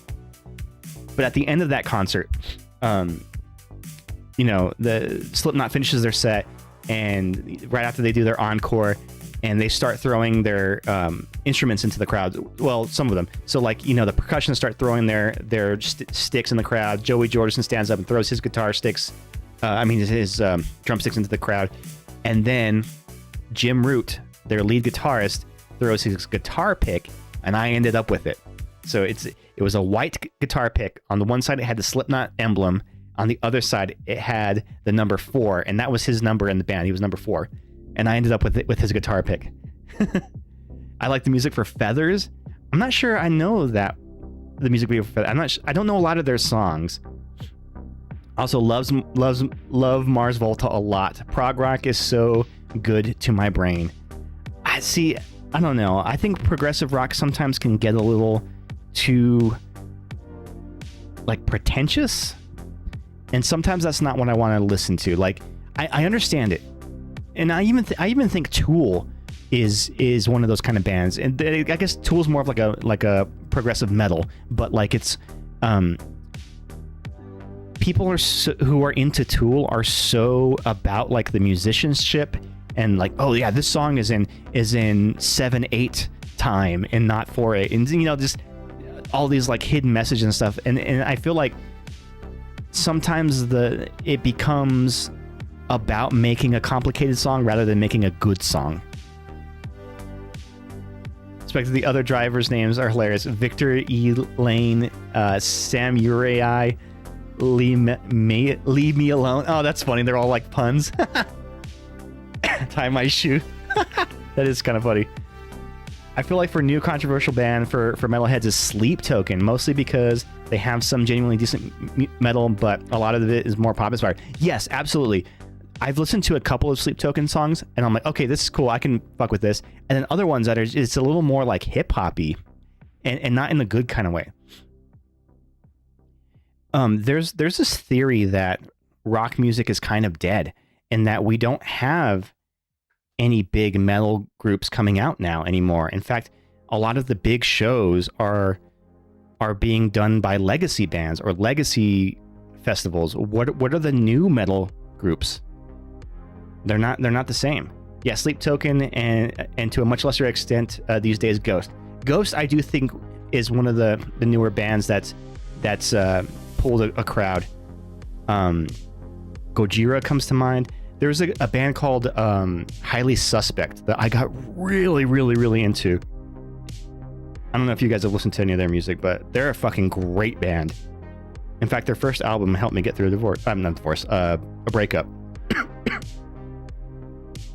Pulled a crowd, you mean a cult? Yeah, exactly. Oranguru. Ooh, we got a Time reverse hollow. Time is cute in the game. And a Tapu Koko. You love the Time card. Yeah, she's cute. And then her sister is Rhyme. She's the gym leader. And then like they hint that Time used to be like a really good gym leader, and then she kind of just like gave it all up to be a teacher. And the only time you ever get to battle her is in the tournaments at the end.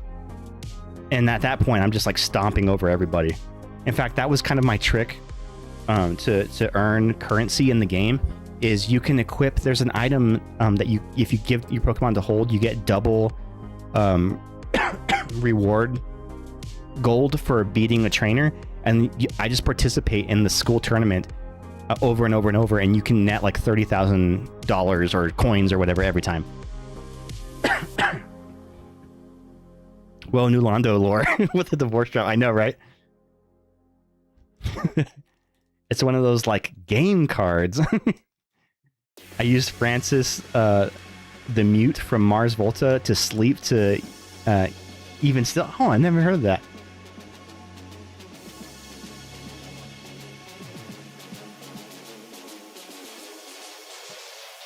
You know, there were some albums that I remember falling asleep to as a kid or in my heyday of music. One of them being Incubus. Their Make Yourself album. I used to fall asleep to that. I loved that album.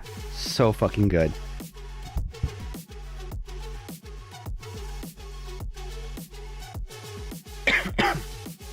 One car has Sex Puppet in it. Oh my goodness. You blow up with your mouth, car. Their album named Francis the Mute. It's an album to sleep very well to. Massive Attack's album Mezzanine. Oh, Massive Attack. Massive Attack is one of those... are they a group or is it just like one guy? But they were very ahead of their time. They really birthed the... what would later become like the dub and electronica kind of trip hop music that would later kind of come to fruition in like the 2010s. But they were way ahead of their time. I'm pretty sure Neo wakes up to that song off the album in the Matrix. I loved Incubus. They were my favorite band for like 20 years. Hell yeah, Incubus is cool. I actually really like a lot of their older stuff where they were a little like heavier. And I was just like rewatching a lot of old new metal music videos recently. And the music video for Pardon Me came on. And just looking at them, they were all fucking babies. They look like they're like 15 years old in that music video. I remember my sister having a huge crush on Brandon, the lead singer of Incubus. She thought he was so cute. I saw Massive Attack live, and man, what an incredible show. Do you remember the Blade soundtrack? There was a song, it was like Massive Attack and Most Def. Fucking cool song. No, Massive Attack and Old Dirty Bastard. Sorry, ODB. It's called, like Hungry for Blood or Thirsty for Blood or something like that. I think that was Massive Attack. Incubus actually did some weird jazz fusion music for the Halo 2 soundtrack. Oh, I didn't know that. Heyo, one car is called Lord Shaggy. When I found my old Discman, it had Morning View in it. So I listened to it for a while, and it gave me very unexpected emotional reaction to listening. Oh my goodness. Isn't that so fucking cool that that can happen? That you can put on an older album, and it instantly takes you back to a time in your life that meant a lot? And this is going to sound super corny, but the album Stained, Break the Cycle, was one of those albums for me. If I listen to it now, it puts me back into 8th grade. And I'm like, oh, I was a very emotional kid. I didn't think I would start crying so much. And you know, those are always kind of the best cries. The ones that you don't expect. I'm gonna get a little real with you guys for a second. The other day, and I say the other day, this was like a year and a half ago, I started watching, it was on Disney Plus, the movie Willow, you know, with Warwick Davies. And I hadn't seen that movie since I was a little kid, and I used to love that movie. I started watching that movie, and there's a scene in the very beginning of it where Willow's about to, you know, embark on his quest, and he's saying goodbye to his kids and his wife, and she reaches out her hand and puts into his hand a lock of her hair. And she had like really long hair, and she cut her hair, like a lock of her hair, to give to him to take on his quest. And I don't know why, but that moment, watching that as an adult, like a year ago, I broke down and started like weeping, like crying. It just had such an emotional hit on me that even just thinking about it right now, I'm like, oh my God, but completely unexpected. And I maybe saw that scene a million times as a kid because I had Willow on like a VHS tape that I had bootlegged off of, you know, TBS or something, and I never that scene never had any resonance for me as a kid. I just liked the fantasy aspect of it of the movie, and I would always fast forward through those scenes. But as an adult, that scene fucking hit me so hard. I don't know why. And if you watch it now, like if you go and watch it now, you're probably like, this isn't a super emotional scene, but for some reason it hit me like a fucking freight train.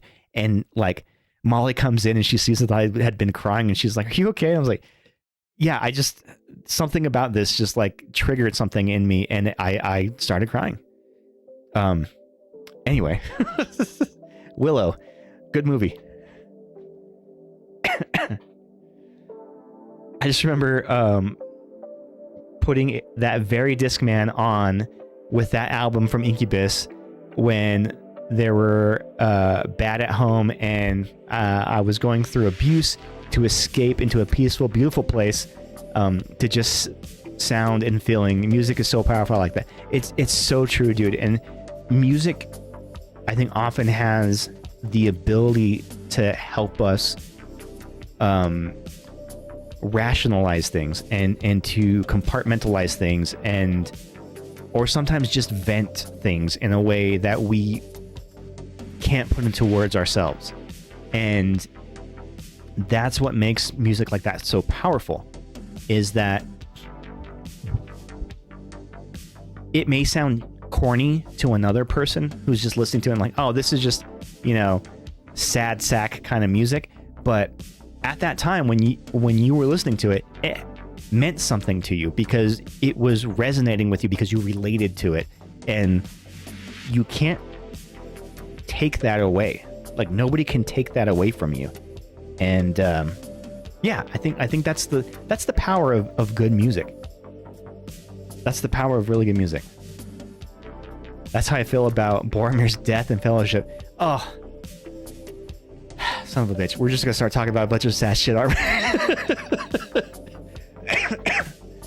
Boromir is one of the most notoriously misunderstood characters, and I feel like the theatrical cut of Fellowship of the Ring did him so dirty, because when you watch the extended cut, he becomes a far more sympathetic character, and more so in the Two Towers. When you meet his brother Faramir, you flash back to their relationship with their father, the Steward of Gondor, and you see why Boromir was so conflicted. He was just trying to do right by his family. He wasn't an evil person. He wasn't a bad guy. He was corrupted, and that was the power of the ring.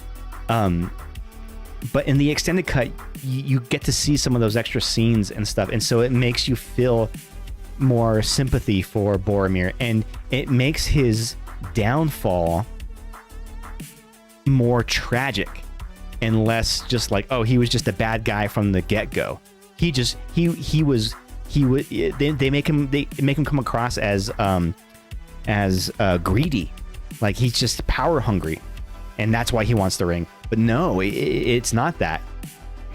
I remember just imagining digging my toes into the sand at a beach at night while listening to the songs, Aqueous Transmission, and just thinking of being on the Oregon coast at a bonfire with my friends, feeling salty air whip on my face. Oh, I miss home. It's so hard. Yeah, Soccer, I did read that. All right. Flapple. Sorry, this pack has taken me a long time to get through, huh? Oh, here we go. The first hit of the night, gang. And I do not have this card. This is the first one I've ever pulled of this. This is the Flygon EX. Technically, he's a shiny. He's a shiny Pokemon because this is from Surging Sparks. So he's a shiny Flygon EX. This is the full art. Or I guess the IR, the double rare, whatever you call them. Flygon EX. Somebody want to give me a price check on the Flygon EX? It is number 222 from Surging Sparks.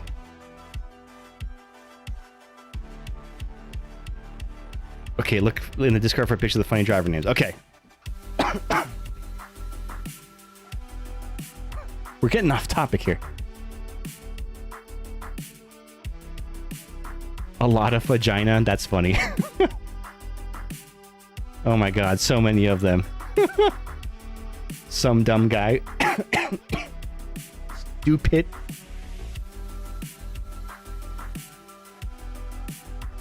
Jedi Knight. That's funny. So many, like, pun names. Good stuff. $2.50. Hell yeah, let's go. Retirement, here we come. Oh, you gotta excuse me. I got a throat sprite. Oh, man. It's really weird how music can have that kind of effect on us. I do think sometimes the best way to listen to music is with noise isolating headphones. I'm not talking about noise canceling headphones, but noise isolating. I'm talking about the cup headphones that cover your ears, so all you hear is the music. And you'll start hearing things in music that you never, in the mix, that you never really heard before. I think one of the best songs of that is from what's her name, Imogen Heap. That song, Hide and Seek. Listening to that song with really good quality headphones, you hear all kinds of stuff. And I remember reading an article where she's talking about that song and how, like, there's like a part in the song where she's like laughing because she drops something on the floor, and then she's like cooking like ground beef or something, and you can hear the sizzling of her saute pan. Like, just all kinds of different stuff just hidden, buried in the mix, which is super, super funny and very, very creative. Okay.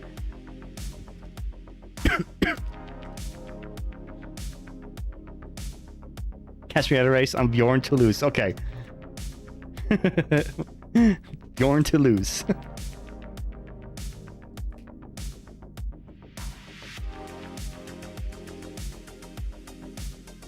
This is another Twilight Masquerade. I guess I did the Surging Spark back-to-back, so I didn't shuffle them.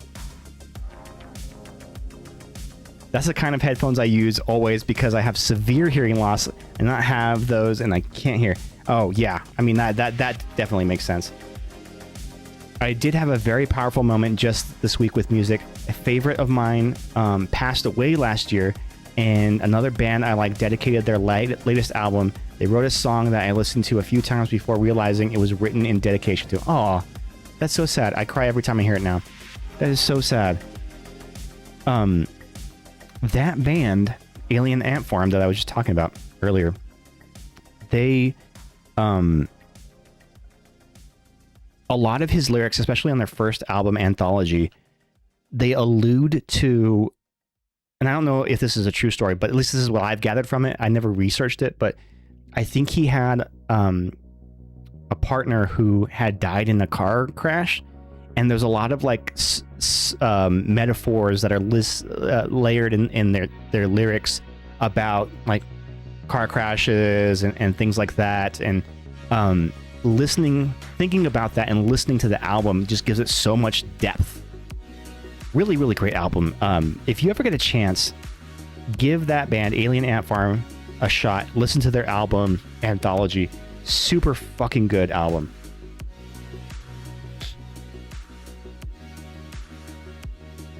Oh, you sent in 3 Pokemon. Okay, I'll check them out here in just a sec.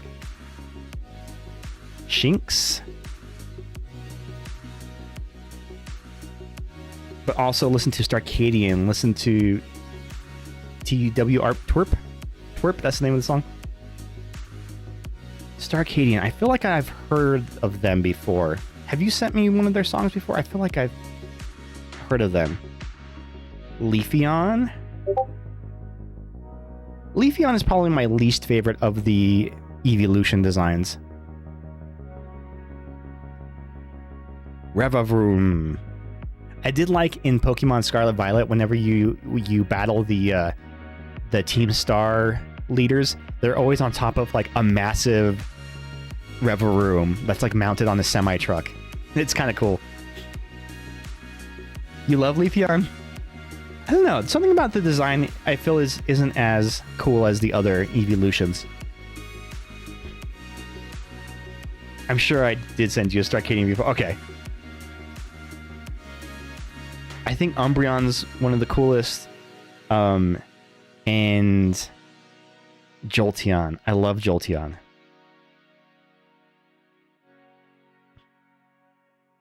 Would you say he's your Leaf favorite? No, I would never say anything like that. You said 4 things, my 40 phone wallpaper and art gallery. Okay, I'll check him out here in a bit. Helioptile with a reverse hollow. He's pretty cute. And he evolves into the Heliolisk. Froakie. Froakie's cute. Scale of 1 to 10, how cute is a Froakie? Leave him alone.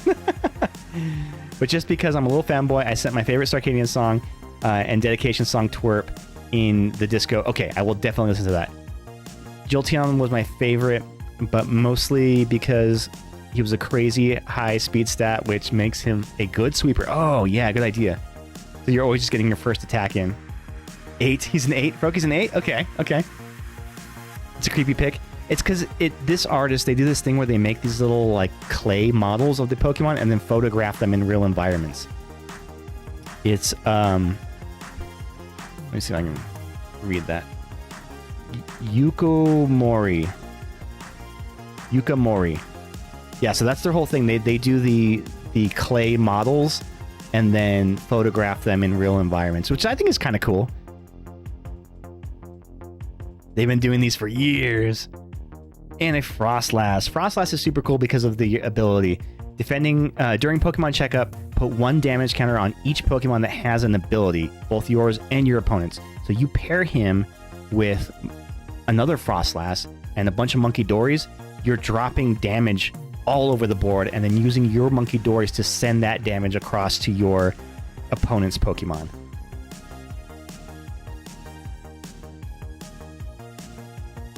Like, I think one of my old cards from 2000 was made by Yokomori. No, I guess it's called Yukimori. Okay. Yukimori, okay. Yuka. Y-U-K-A. Yuka Mori. M-O-R-I-I. Yuka Mori.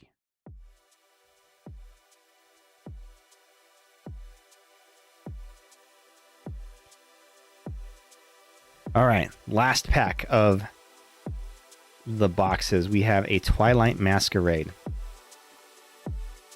And then I'm going to treat you guys to one of the cringiest nu metal, quintessential nu metal music videos of all time. And that's how we're going to end the stream. It's such a corny music video, but I unironically love this band and I love this song. And that album from them is really, really good. I'll tell you about it here in just a second.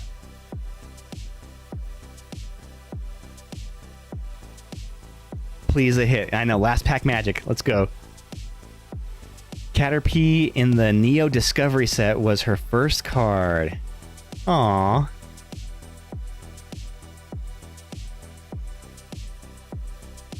I pronounce it Caterpie because it's P-I-E.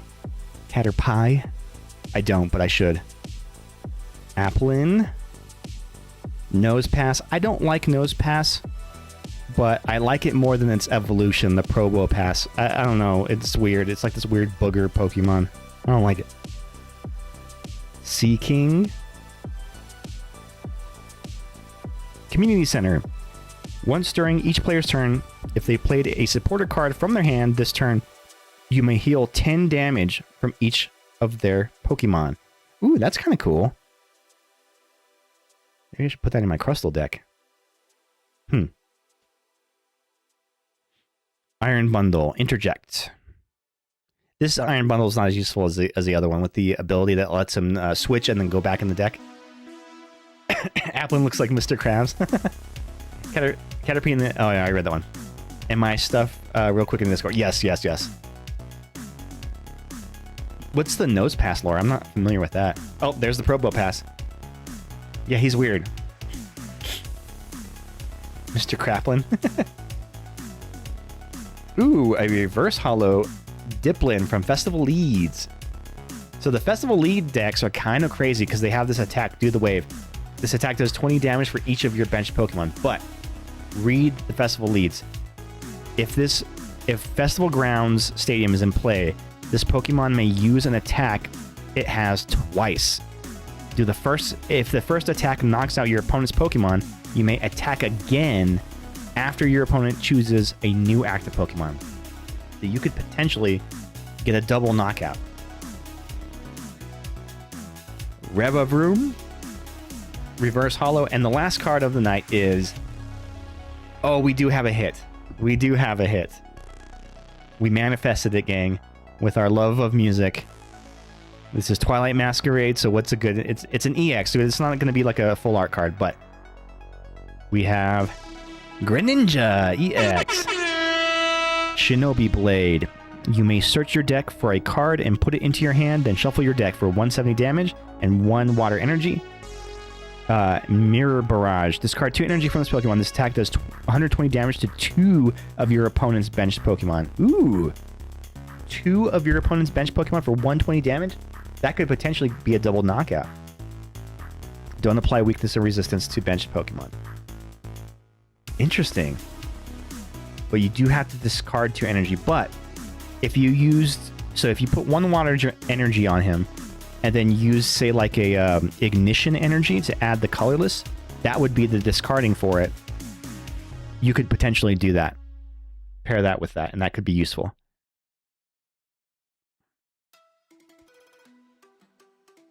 Greninja. They face north. Oh, that's their lore. Okay. Their compasses. Oh, I did not know that. Where do you learn that lore? You got the hit because I said please. You did. You manifested it into existence.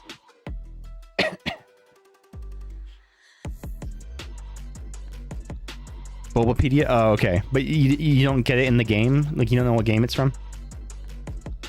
You're usually the game master. You know all the game lore. You're a resident Pokeologist. Pokepologist.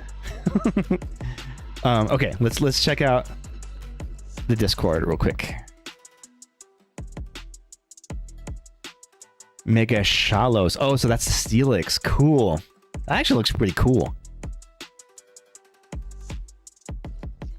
Glurak. Glurak. That's what they's called in Germany, huh? Oh, that's cool. Oh, this is the immersive. Okay.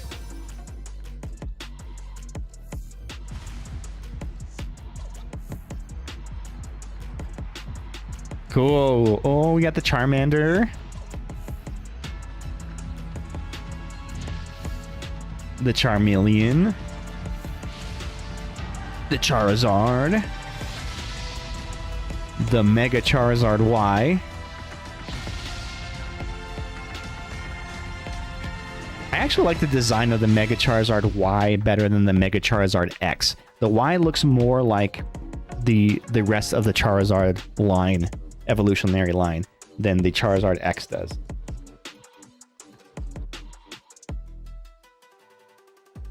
Okay, give me just a second. I'm gonna show you guys something crazy. So, you're the Poke Professor, yes. That's right, they can't hang out together because their noses are magnetic. They repel each other. Also, Matang eat them? Oh my goodness! Oh, and there's something in the art gallery? Okay.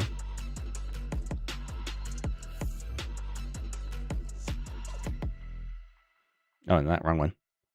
Art gallery. This one? I already saw this one. The 4D wallpaper. I see it not.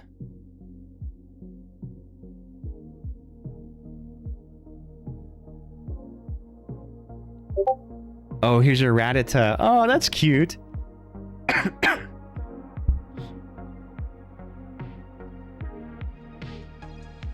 I actually really like these clay designs. I think they're awesome. That's part of the e-reader era.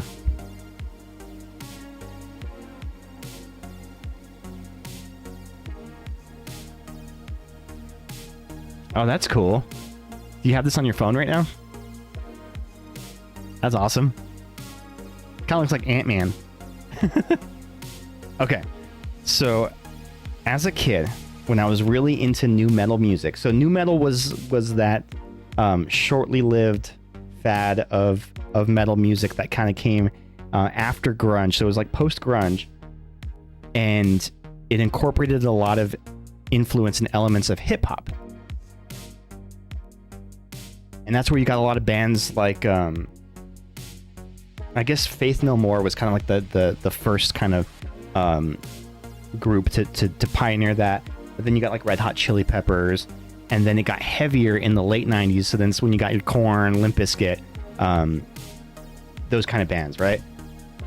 And I remember at the time being really into MTV. And there was a show on MTV called The Real World. And if you ever watched The Real World, it was basically like the precursor of Big Brother or just like reality television. And there was one season of The Real World that was set in New Orleans. And the cast of The Real World there, they did like an internship for Arista Records. Arista Records was a music company that had a lot of music label that had like a lot of big artists at the time. I think like Christina Aguilera was on there, Carlos Santana. And so the kids of The Real World were really excited because they're like, yeah, we're going to get to work with these artists and it's going to be great. So they bring them into the conference room, and they're going to show them the artists that they're going to be working with as their street team. And it's a band, a nu metal band called From Zero. And they play this song for them, and like everybody in the cast is like appalled at what they're hearing. They hate it, except for the one guy who was like the rocker guy. And during the the screening of the music to them, he's like headbanging in the conference room. Which is also very cringe. But I first heard the band from The Real World, and I bought their album because I liked that song. I thought that was a good song. And then I saw the music video for it, and it's just such a cringe music video that is so it's so record label centric and so it's like the product of committee thinking. So the record label basically checked the boxes for what made a nu metal band at that time. Now, if you know these quintessential nu metal traits, list them off with me. Shiny, baggy clothing, spiky hairdos, chains and bracelets, a lead singer who's psycho. He's crazy. He's wacky. You know, he's too insane to contain. Futurism, and of course, you know, you've got detuned guitars, downtuned guitars, with the guitar straps elongated, so they're sagging their guitars really low. So just think of all of those things, and let's see how many this music video checks off. Now I'm gonna full screen so that you guys can see this, and I hope I have a scene still that has that set up. Let's see, is it this? Okay, yeah. Just let me hold on one second. I just need to change this around real quick. You guys are in for a treat, and hopefully, the dick height guitars. OMG! Oh, I know. I think Papa Roach was like one of the most notorious ones for that. Let's see. Okay. Now, in order to not get muted on Twitch, I'm going to talk over the video, right, and commentate on it. So I'm doing that so I don't get a copyright strike. But we're all gonna bask in the glory of what is the song Check Ya by the band From Zero.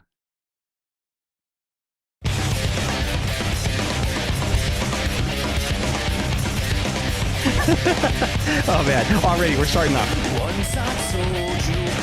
He's the crazy guy, right? Look at him. Look at his hair. He's wacky. He's insane. Look at his movements. He's got an absurd amount of piercings. Oh my god, the dancing. Oh, and then the corny 3D graphics.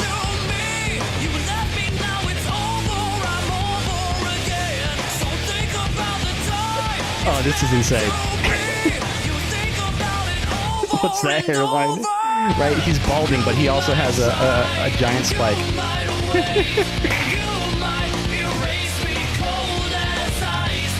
He actually has a really good voice, which is the crazy thing.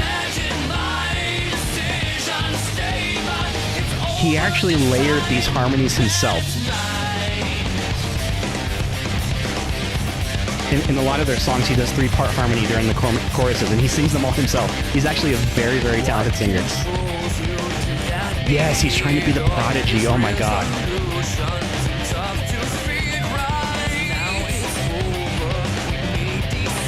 I mean, you could tell the record label dropped some serious money to produce this video.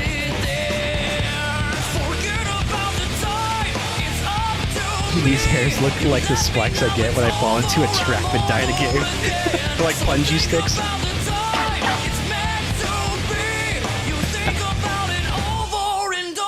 Oh, the eyeliner.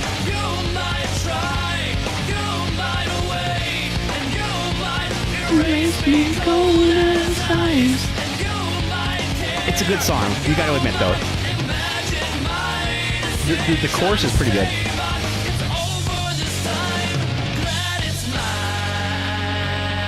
And then, of course, what new metal song is complete without a breakdown section? Where it sounds like he's singing through a walkie-talkie.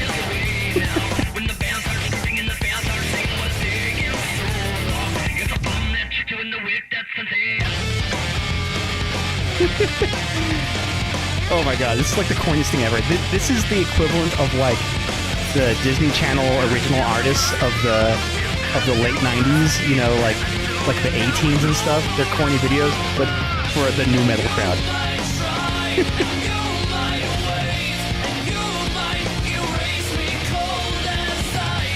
The spikes look deadly, so they don't find it. I know, right?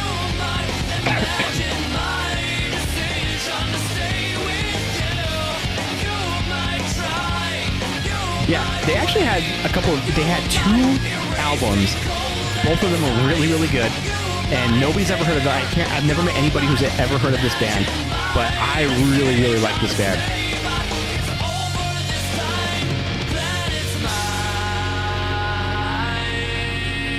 But is that not the most late 90s quintessential nu metal music video you could ever think of? Oh man. What did you guys think? What did you think of From Zero's song Check Ya? So in Canada, we had a version of MTV called Much Music, and there was a cable channel called Much Loud that was a 24-hour metal and was a metal 24-hour and rock music video? Oh, nice. I for sure saw this at some point on the... Really? If you fight him, he slices you up. Exactly. Oh, the bullshit mechanical CGI thing at the end was like the cherry on top. I know, right? It shows that their entire world was existing in the Matrix or something. I just lay in bed with the cat coming and hitting me for no reason in his closet at 5. I was wearing sweatpants. If scratch that. I'm at it. Oh my goodness. Time traveled to a safer time. Yeah, very, very, very, very fun time. If you're ever interested, I would suggest checking that group out. They're called From Zero. 2 albums. The first one, One Nation Under, was a really good album. There's some really, really great songs on there. I definitely recommend them. All right, let's send a raid out, gang, because it is that time that we depart. I leave you for the night and the weekend. All we'll be back on Tuesday for some more Pokemonzing. Oh, actually, I meant to tell you guys this. One of the things I want to do this year is I want to start incorporating more horror games in. So I'm taking this moment to announce that over the next couple of months, intermittently within the stream schedule, I'm going to do playthroughs of some of my favorite games from the Resident Evil series. One of my all-time favorite gaming series. We're going to replay some... Well, I'm not going to do all of them because there's too many of them to count. But I'm going to do some of my favorite ones from the series. And I hope that you guys can join me for that. If I find a way to make some of the two-player Resident Evil games work, maybe we can do some co-op with the mods. But yeah, anyway, we're going to send a raid out to Late Night Candy, who's playing some Stardew Valley. So we're going to shift the mood from the wacky, cringy rock over to some cozy farm simulator games. But we will see you guys on Tuesday night, 7 p.m. Mountain, 8 p.m. Central, for some more Spectre Vision. You guys have a great night and a good weekend. So long, fuckers. Stay tuned for the raid. Bye.